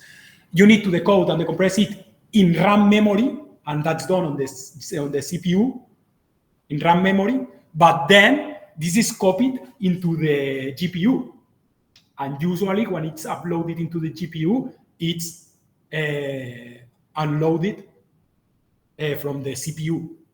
When I'm talking about the CPU and the GPU, I mean the memory in the CPU, that is the RAM, and the memory in the GPU, that's the big RAM, right? Yeah. So the process is complex. It needs to load the image from disk. It loads usually everything, or it can be a stream for this. It depends. It's loaded in the RAM with all the process of the compression, the coding, and everything. And then all the data is uploaded into GPU. That it's also a very slow process. And then you can use, everything that needs to be displayed on the screen, everything that needs to be displayed on the screen at some point needs to be on the GPU memory, everything. And the common process is disk, CPU memory, RAM, copy, GPU memory. It's always the same. The steps are always the same. That's it. So that's slow, actually. And actually, from all those steps, the slower one, it's usually the one that requires copying the data from RAM to VRAM. That's a very slow process. Okay, what does it mean? All the data that you need for your level, load it at the beginning. That's it. Because it's very slow if you try to load data in the middle. Well, okay, there is something called texture streaming, okay, but those are advanced techniques that if you can, try to avoid them. Okay? I thought that grabbing things from the disk would be slower than from RAM to VRAM. Probably yes. Okay. Yeah, probably yes, but it's not the same grabbing 200 kilobytes of data from disk than copying 100 megabytes from RAM to GPU RAM. I get it now. Because when you get the data from disk, data on disk is usually compressed and packed. And you get kind of small data in a small chunk, and despite being very slow, it's not that slow. Less. Okay. It's less slow. That copying everything. Okay, what I'm saying, I usually consider images what it's stored on the RAM, that it's only pixel data, and then textures what it's stored in the GPU RAM, VRAM, in the video RAM. That is all the same pixel data plus configuration parameters. What are the configuration parameters or the sampling parameters? You know them, because when you create a texture, you can choose them in all the engines. There are at least a couple that are typical. Mipmaps. It's not exactly a sampling parameter, but it could be considered. Mipmaps. Wrapping. How the texture is copied in all directions if you go out of bands for the coordinates. Wrapping, that's inside the texture information on the VRAM. Wrapping. And the other one that is super important. Yeah, tiling, I guess. Tiling actually it's more related to the vertex coordinates than to the texture itself. You mean the offsets? Yeah. No, it's more related to the vertex coordinates. The other one, it's super important also. Filtering. How, when you see that texture in a 3D wall and the texture is super far, how you see the texture. The filtering, you have nearest, bilinear, trilinear. A part of that, you have an additional parameter that it's also related to filtering, that it's anisotropy. So, and you configure all those things. By the way, anisotropic filtering, very expensive. Yes? In the case of mipmaps, they are created once the texture is loaded in the VRAM. That's a good question. It depends. For example, APIs like OpenGL include a function that lets you create the mipmaps on the GPU. I mean, you upload the texture and you generate the mipmaps. I don't know if the driver I don't know if the driver does it on the CPU completely opaque to you. I don't know, or it's really done. No, probably the driver does it, and it makes sense that the driver does it, and you can see what happens. But for example, OpenGL offers you functions to do that automatically. But for example, other APIs like Vulkan do not. So you have to create the meatmaps yourself.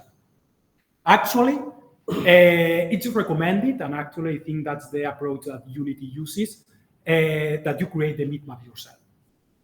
Because the algorithm used by OpenGL to create meatmaps, today it's already a bit old and not the best. So it's better that you create the meatmaps yourself. If the meatmaps are created, they are automatically rendered depending on the... No, you need to activate it on the filtering. When do you activate the filtering, you can activate using meatmaps or not. As much things you activate, more costly all the process is. So you have to be careful when you choose to use meatmaps. I mean, you are doing a 2D game, do not use meatmaps. You are using a 3D game that your textures are like a scale in the third dimension, use meatmaps. Well, if that's the result, yeah, what you want to get, because if you are going for a 3D pixelated result, maybe you don't want to use meatmaps and neither filtering. So it depends. And what level of filtering? It depends. Because if you go higher levels, the cost could increase exponentially. For example, for an anisotropic level 16, with a level 16 of anisotropy, the cost is very big. You have to choose those things carefully. I think it's explained later on.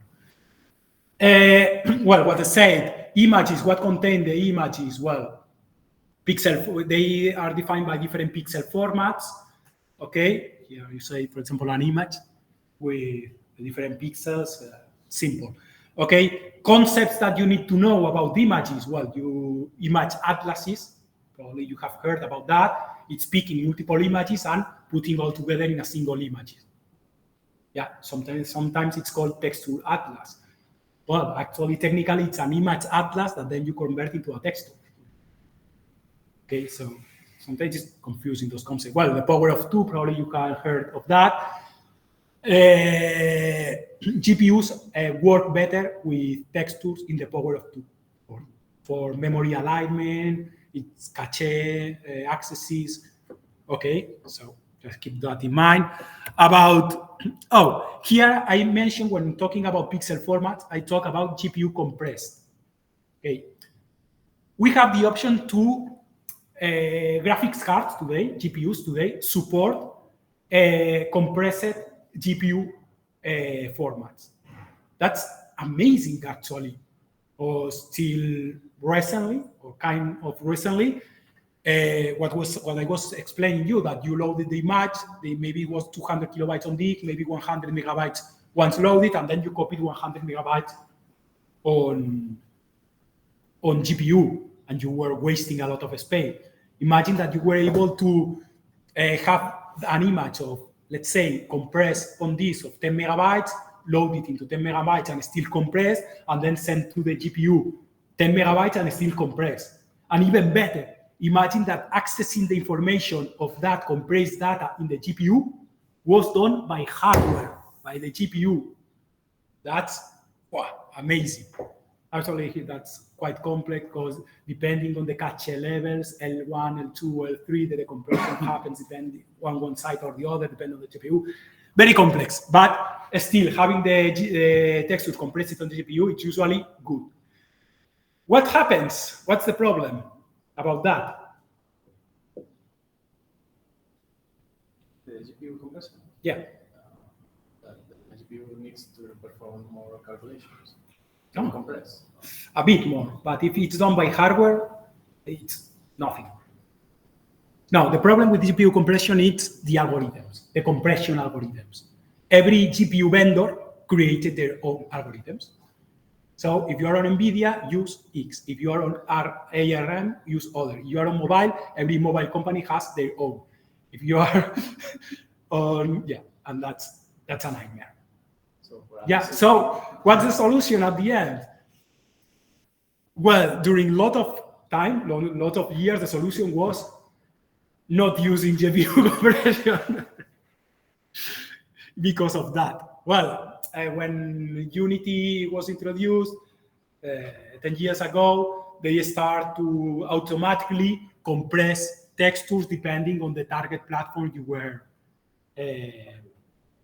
were generating. Okay, there are some algorithms that are kind of common in many GPUs today, and the world of algorithms is improving a lot today. So here is a small table that it's illustrating those different file formats, common file formats, and the pixel format supported, and the compression and everything. For example, well, image formats, those ones do not support GPU compression, and those formats support GPU compression. Those are the compression algorithms in CPU, and those are the compression algorithms supported in GPU. That's one problem, that imagine that you're using those images with GPU compression, and you try to use a VMware on your computer to see those images. What happens?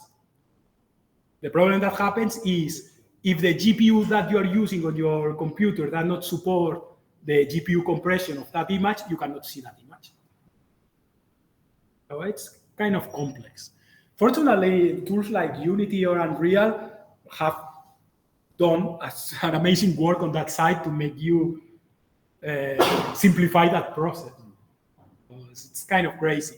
Well, channels. Channels means the number of channels supported by those format. 1, 2, 3, 4, it's a typical.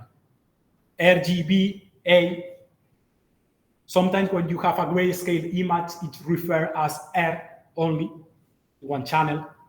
Or imagine that you have grayscale plus alpha, RG, 2 channels. You can have different numbers of channels, 1, 2, 3, 4. Usually up to 4. Technically, you can have more than 4, but okay. Probably you won't find a software that supports it, but then you can write your tools to do it. But okay, never mind. Bit depth, the common bit depth. Well, for compressed formats works different, but for image format, you usually have 8 bits. It's the common, right? I mean, you got RGB, and you're using 8 bits for every channel. So if you have a 24-bit image, you have 3 channels, a 32-bit image, a pixel format, I mean, you have 4 channels. But sometimes you need to use more bits per channel, up to 16 or even 32. For example, I don't know if you're using HDR images. Yes, HDR images support 32 bits per channel. They are also very expensive. Well, here they support alpha, lossless compression, whatever. Just as a detail about those formats, probably you know most of them, but I recommend taking a look to QOI. That's called quite okay image format. Actually, that format was created 1 year ago or so. It's super simple, it's super fast, it's super Optimus, it's lossless, and has become extremely popular in less than 1 year. All those ones require 30 years to get popular. And that one has become extremely popular in less than 1 year. So probably in the future, you will hear a lot about QOI. So better than PNGs? Very similar to PNGs.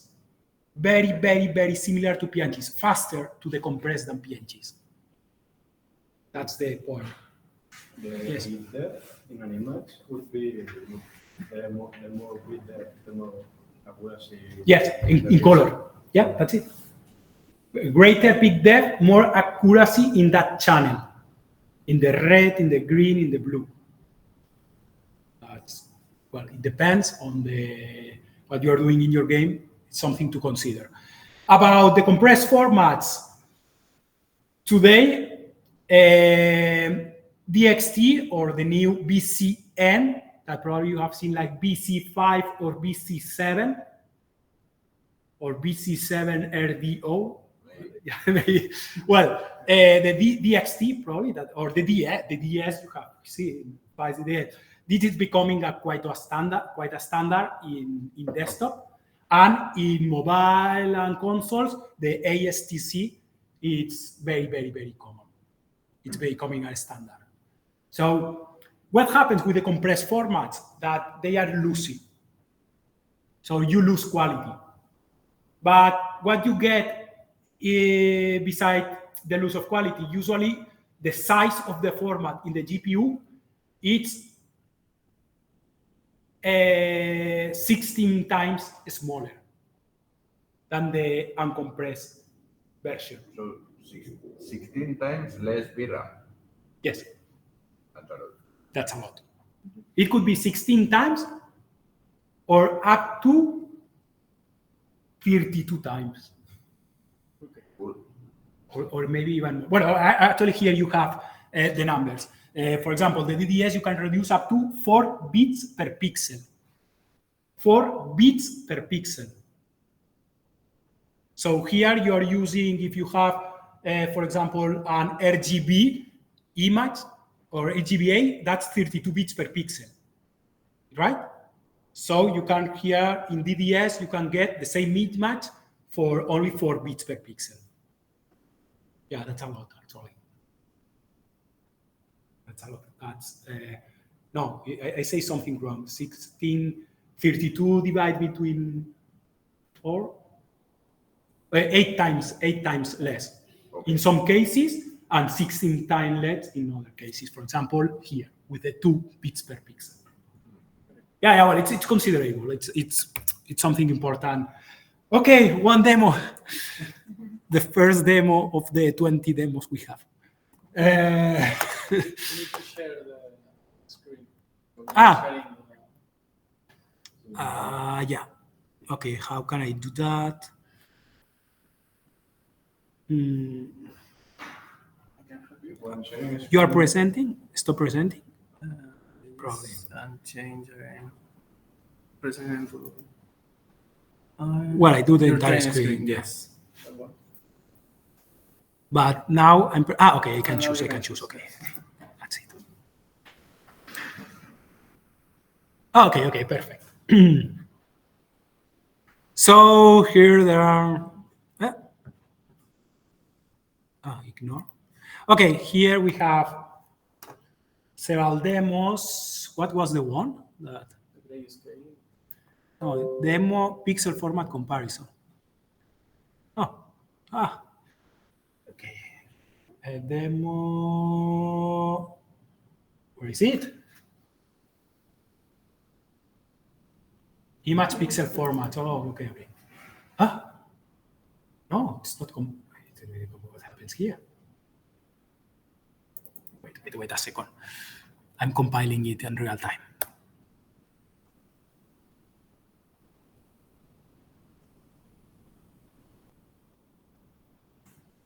Okay, that's it. It's already done. Wait, where is the mouse? I'm losing the mouse.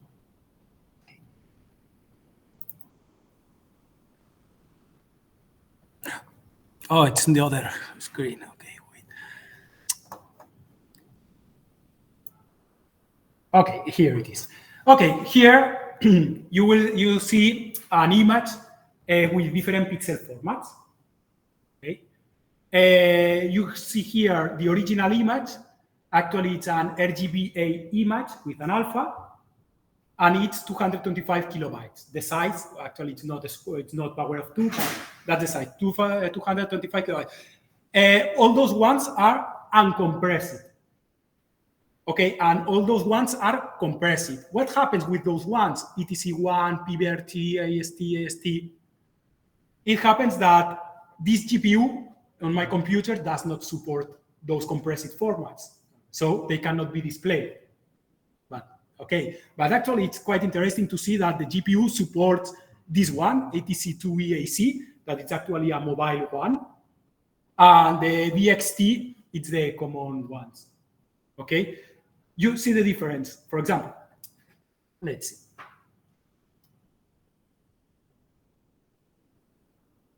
You see what happens here?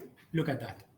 If we're using grayscale, okay, we're losing color information, we have no alpha, but we are reducing the size a lot and compressing. We are using gray plus alpha, okay, you see? Look at that, that's a good one. Here, oh no, because I'm confusing one side and the other. I'm here now. Wait. Okay. Okay, here we are using, it's half the size, because instead of using 32 bits, we're only using 16 bits, 5551. What happens that the transparent parts only have true or false to get the transparent part, and we get those artifacts. But hey, it's half the size. We can also use 4444, and look at that. Now we have 4 bits to use for transparency. You see? But hey, it's not that bad, and we're using half the size. Okay? And if we go into the compressed format, look at that, DXT5. Hey, it's not that bad. And actually the size, it's 4 times smaller. It's Lucy, theoretically. It's Lucy. Those three are Lucy. Yeah. You can see that. For example, there was some point that it was very clear, the Lucy. I mean, but it's no drama. No, at all. Look at that. Look, for example, this. You see those artifacts? Yeah. Look that artifact. You see? Yeah. They are Lucy. No drama. It's no drama at all, and you are getting a performance increase really considerable. So, well, that's the idea. Okay. Cool. If you can choose compressed format. Yeah. But the tip would be using, for example, a PNG and ourselves compress it into a GPU. Usually, Unity, when you choose a texture in Unity, you can choose the option. I don't know if it lets you choose the algorithm. Yes, but I think it allows you to use the compression algorithm. Yeah, if it's target multi-platform, you should use, well, DXT, I think it's the old name. Today they are called BC. You have BC5, BC7 are the best. And actually, those ones are very, very old. So the quality is very, very bad. Today, the compression is better. I mean, it's same compression, well, but with way better quality. If you can, BC5 or BC7. If you are on mobile, ATC or ASTC. ATC or ASTC are the standards. And how is the name of this? GPU compression? GPU compression. Yeah, you can select it on the textures. In Unity and Unreal also. You will get a performance. You choose this for each different texture, you would use different ones. I mean, yeah, that's the point. You should choose carefully which one you use when you use. Okay. For example, for a normal map, using a DXT5, it's perfect. It's perfect. It's a good idea. For example, for UI, probably it's recommended not using compression because you are seeing the UI and there is a lot of low quality, but also for UI, do not use bitmaps. Okay, makes sense. So imagine you are very small companies, you are starting, but in big companies, there are people or even teams that are technical designers or even technical producers that decide these kind of things. They know all the assets of the game that are used and take the decisions what use for every kind of asset. But I'm explaining you here just with textures, but for everything. And that's usually with very big tables, Excel tables, deciding what needs to be used for everything. Yeah, it's a complex topic. could be a team just in charge of doing that. Okay, well, you see the idea. It's interesting to see that those formats are not supported by the GPU. It's interesting. Actually, when you initialize your program, you can query the GPU to know which formats are supported by it. And can be also that if I update the drivers, maybe some additional format is supported, like Magic. And I think that depending on the platform, there is the documentation of the supported. Yeah. Actually, not only that, they give you the information. Yes, which is better for the platform. Which is better for the platform, because I kind of remember, I don't know if it was Adreno GPUs, that, for example, if you were using, I don't know if it was Adreno, but if you were using ASTC, they could be compressed in GPU, and what that information was accessed from a shader, for example, it could be accessed directly compressed, and it keeps compressing. But instead, if you were using ATC, they were accessed compressed, but then in the different levels of cache, L1, L2, or 3, in some of the level, it gets decompressed in the cache to be faster in the access. I mean, there are thousands of subtle details about how the hardware works to do things in the more efficient way. But you can get crazy trying to understand everything and do everything in the best possible way. Because there are too many options. Too many, really. Okay, let's close it. Let's continue. Okay. Oh, there is another demo right away. Nice. Demo. AirText View pixel format. Okay. See. Oh. Problem is that things go from one side to another. Okay, this is a tool I created. Well, I did not explain that, but I create tools for optimization. I create small tools to do different optimization things, and well, all those tools are created with Relic. This is a image and text tools VMware. Okay, actually, this tool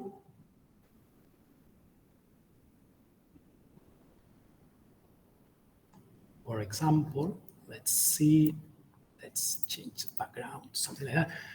What you are seeing now, can you see that the pixels are not aligned?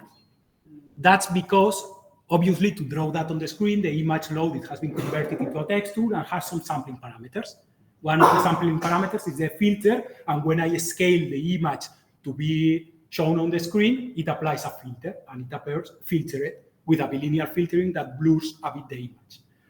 I can deactivate the filter, sure. No? I deactivated the filter, and I just see the pixels as they are. Okay? One option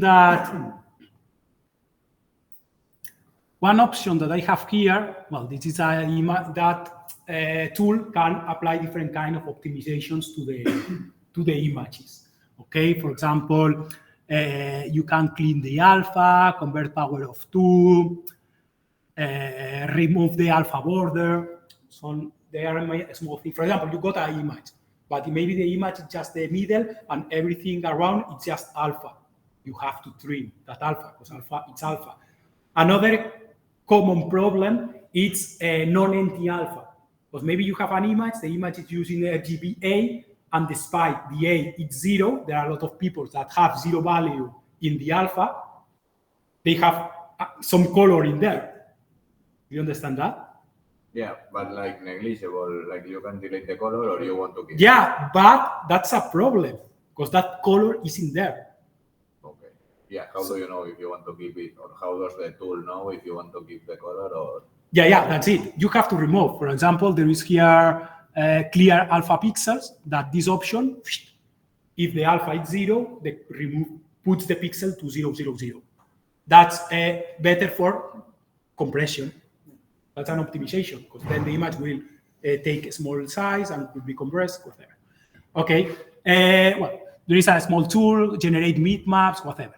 Okay, one of the things that tool lets you is change in real time between different formats, and you see here the pixel format and how the data changes. For example, if we change to grayscale, that's what happens. If we change to grayscale plus alpha, that's the result. Here I can deactivate that. Okay. If you change, for example, to 565, you get the half the size, but you lose alpha. If you choose, see, well, depending on the different modes you select, you get one quality or another and one size of another.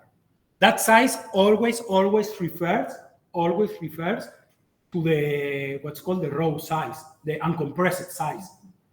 What's on the disk, compressed, encoded, whatever, really doesn't matter to you.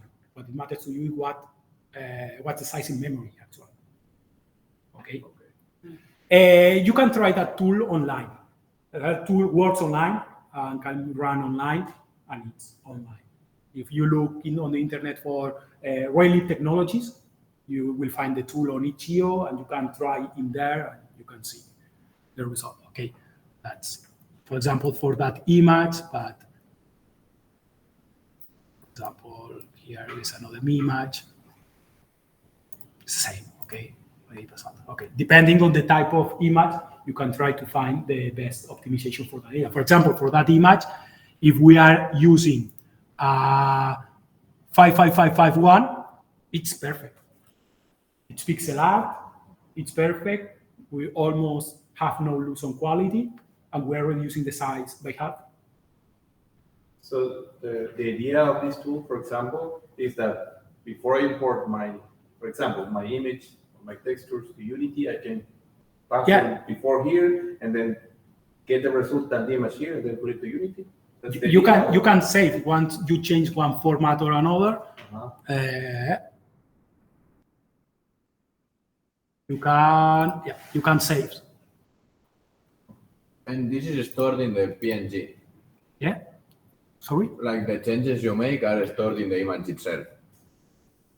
Well, you can export as a new PNG, okay. Or you can export as QOI, or even you can export as DDS. So, but actually, for 16 bits formats, I don't know if Unity supports changing that in real time, but I know that Unity has some configuration options to reduce the pixel format for the images, I think. Well, not sure. It has for the pixel format? And also the alphas. Okay, yeah, could be, yeah. Unity does a lot of things, actually. Okay. Actually, I don't know if there was another. Okay, yeah. Okay.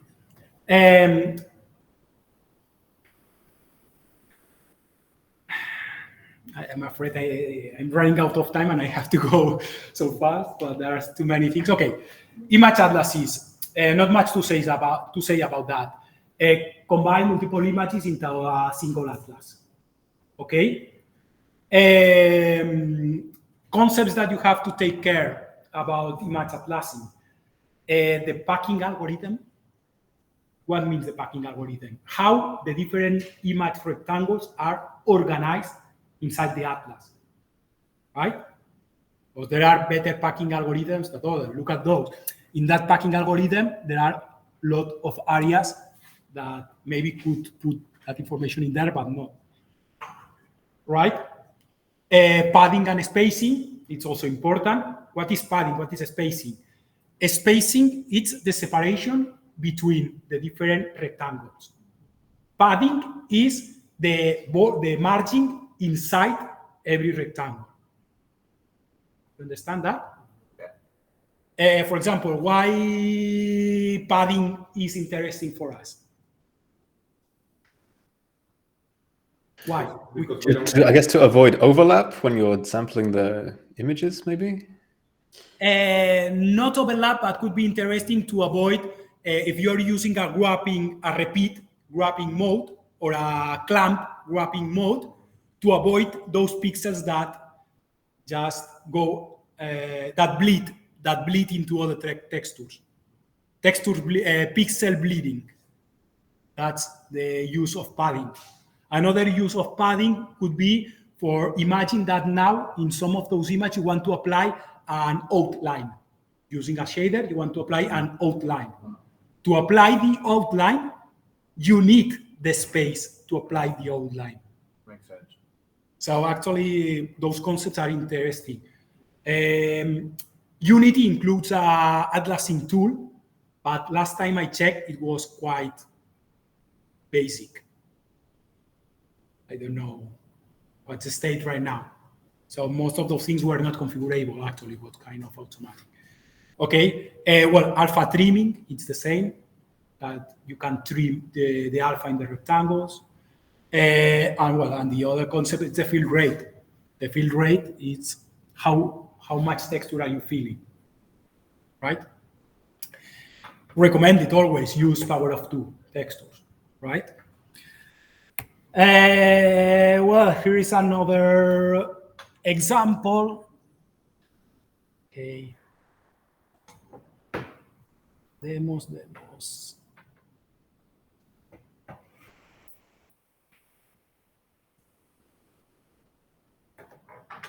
Well, it's the same. Here we have the package. We choose the texture size to be big enough to fit everything. We see the fill rate. Okay, we can just here. There is no packaging. There is no algorithm. Look like they are just ordered, the images. But if we choose some algorithm, for example, Skyline is one algorithm, and there is different heuristics for the algorithm.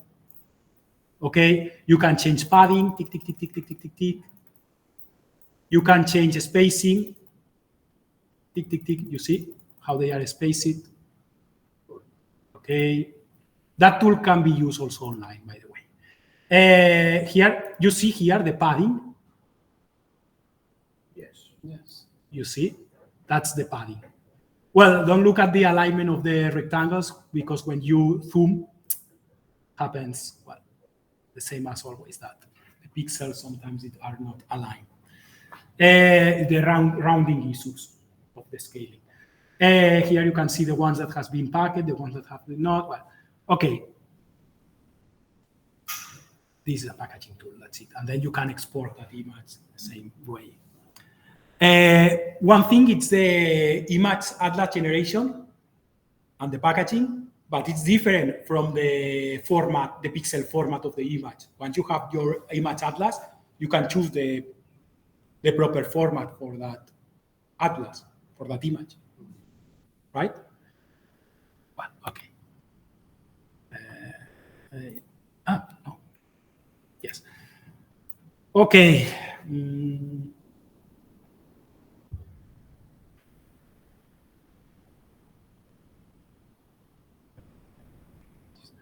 Okay, next. Oh, okay, textures.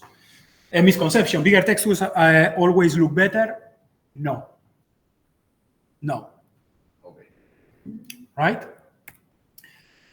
So, what do you have to take care about textures? Well, if you have a 1K texture that never takes up more than 52 by 52 pixels area of the screen, is a waste of storage space and efficiency.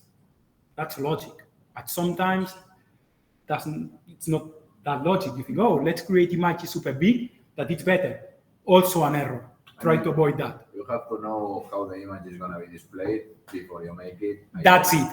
And that's super important, because another misconception is that, okay, for the artists, let's create the images or the textures big, and then we reduce it for the game. That's usually a bad idea. Because, well, maybe if you are doing a 3D game, you are losing quality, obviously. It's okay. But if you are doing pixel art or something more 2D, or for the UI or whatever, don't do that, please. Because when you scale, when you scale, always are losing quality. Always. When you scale down or you scale up, you are always losing quality.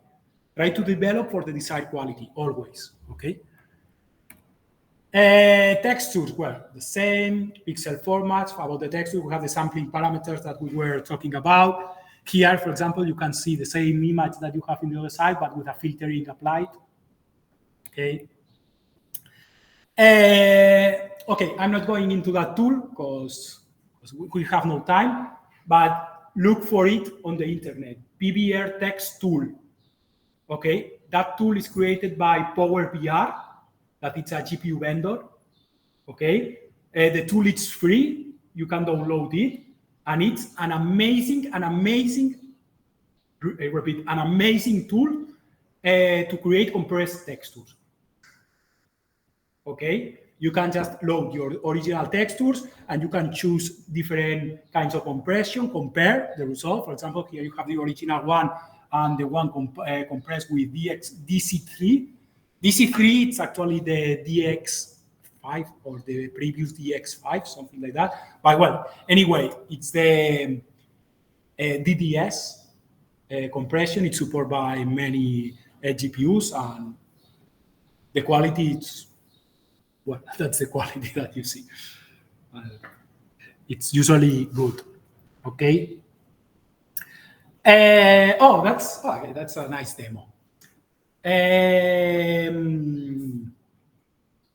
That's a demo about texture filtering. I'm gonna show you this one because this one it's nice. Demos, texture filtering is that okay? Oh no! No.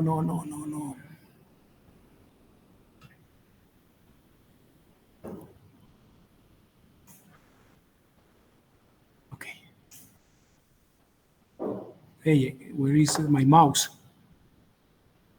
Okay.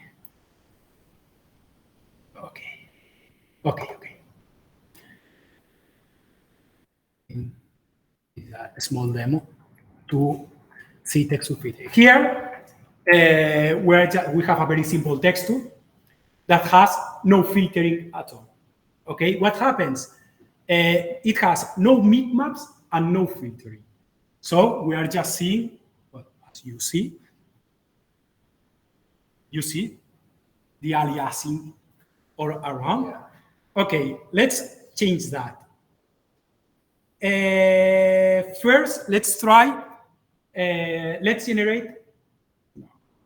filtering without bitmaps.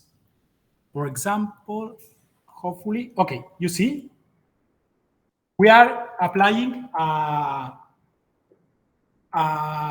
bitmap, a bilinear filtering. You see, we're applying bilinear, no filtering, we're applying bilinear filtering, but we are not using bitmaps. Okay, now let's create bitmaps with the bilinear filtering. So every certain distance, instead of using the big texture like happens now, that actually it's very costly, it will use a reduced version of the same image. You understand that? Yeah. So let's activate the bitmaps. Hey, bitmaps. For bitmaps.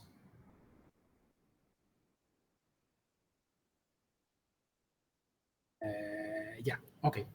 Oh, yeah, we got the bitmaps. Okay. Now sorry, in the bilinear filtering, the bitmaps were not used. Now with the trilinear filtering, you are using the bitmaps. But look what happens. You are using a reduced version of the image every certain distance, but the quality is not that good. Now we are using an anisotropic filter. You see? Anisotropic by 4. It's costly, but it improves a lot the quality. Anisotropic by 8, see? And anisotropic by 16.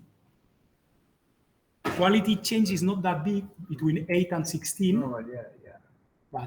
But that's very costly. You see? kind of illustrate the use of bitmaps and filtering. And the topic process, what is more or less simplistic, in a simplistic way? More? In a simplistic way, how one is a topic filtering?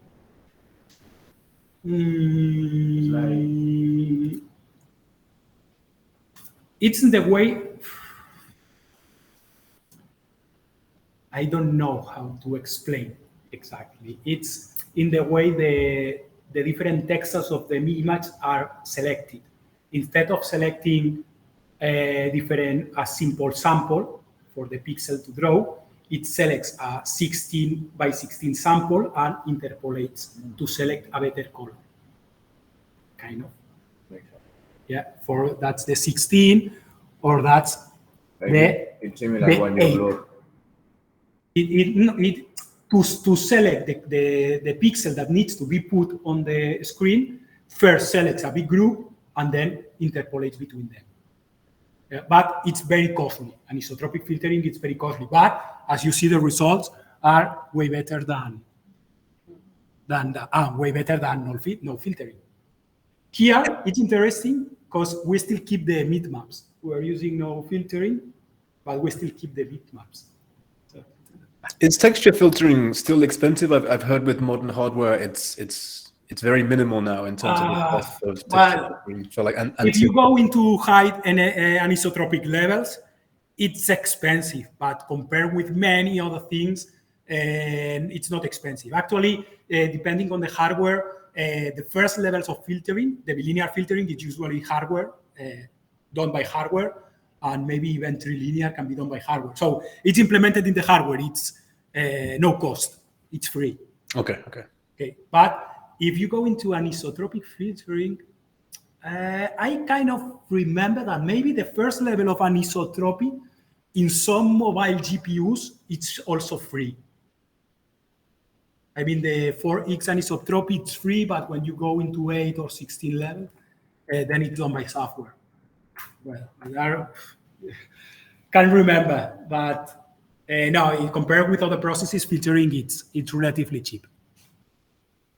But still, take care. Okay, we are.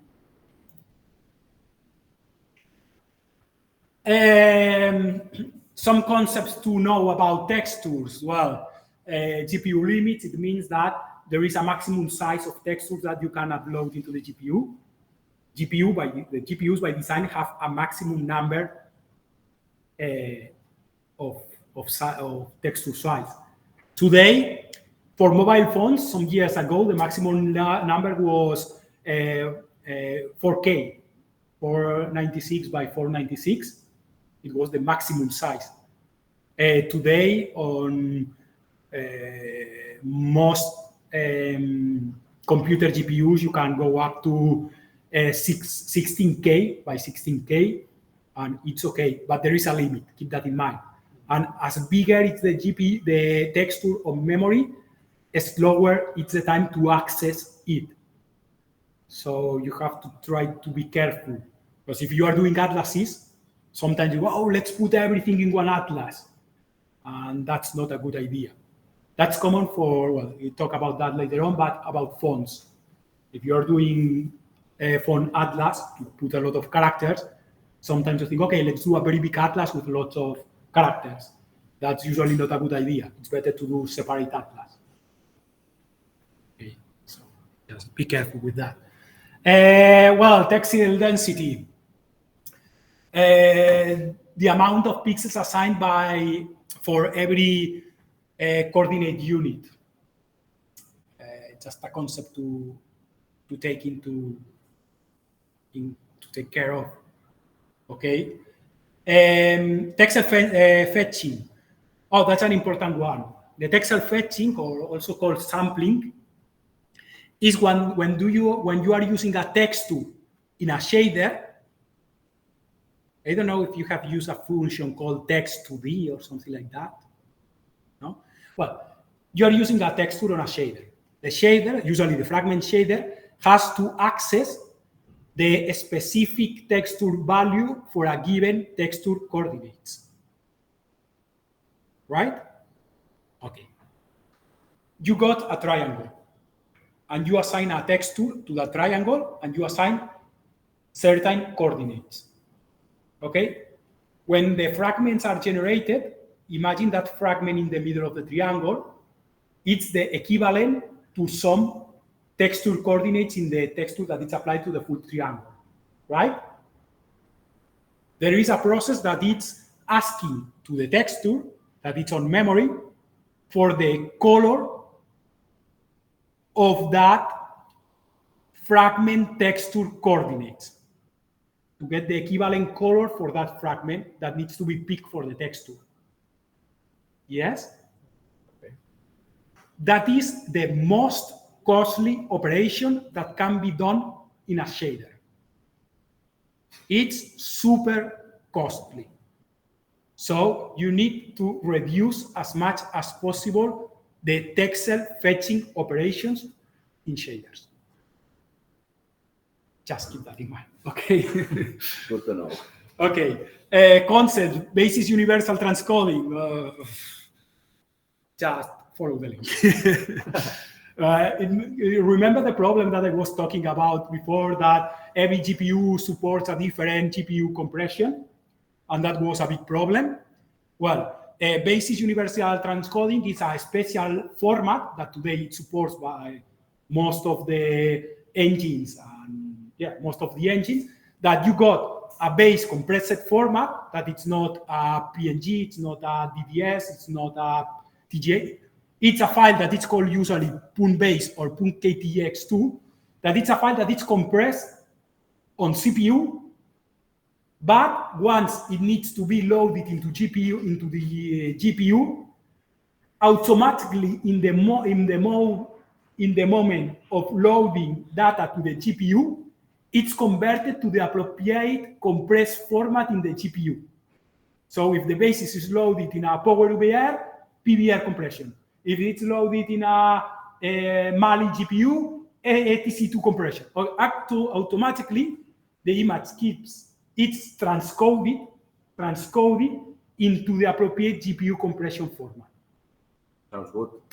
It's really good. It's something relatively new, but I think Unity already implements it, and most engines already implement it. It's kind of something for the future. Well, at least that in the future, it's finally a standard GPU compression format supported by all the GPUs. That's probably the ASTC format will be that format. As far as I know, it's supported by PS5, and it's supported by most mobile devices today.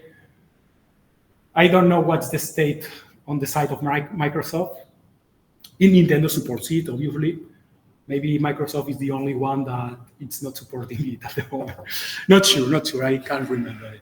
Well, texture streaming, it was a concept also to explore about sending, updating the texture on the GPU every frame or every certain frames. You load the texture on the GPU, and then you update that texture loaded with extra data when required. But it's an advanced topic. Some recommendations about textures. By the way, are we doing some break at some moment? Do you want to do some? Okay, just finish those points quickly, and we do a 5-minute break. Okay. Okay. Some textures general recommendations. Actually, images and textures was kind of a long point because it's very important for games. Well, no, meshes are also very long. But never mind.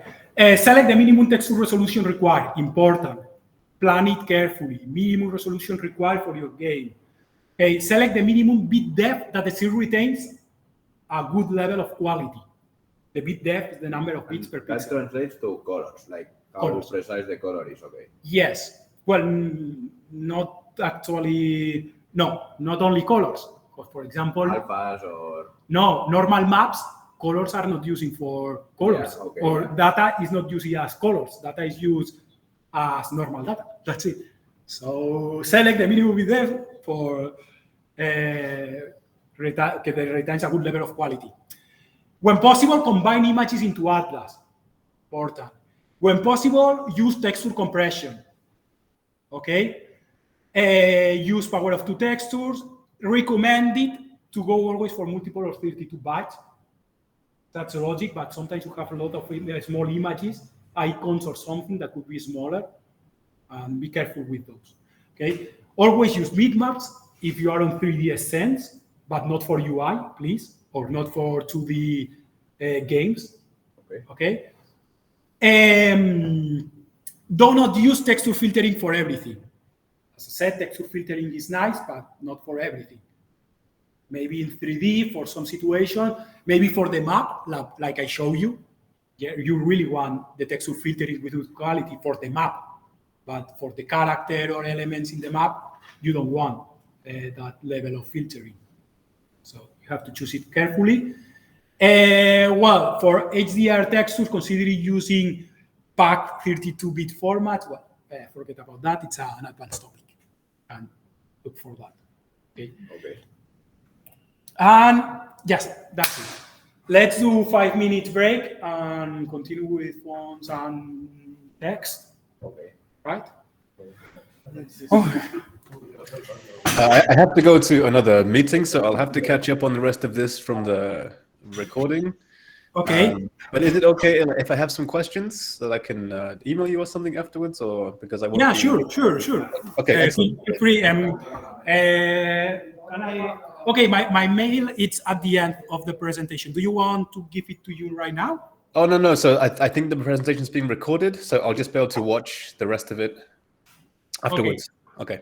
But thank you so much for answering my questions so far. It's been very helpful. Okay, nice. Right. Thank you.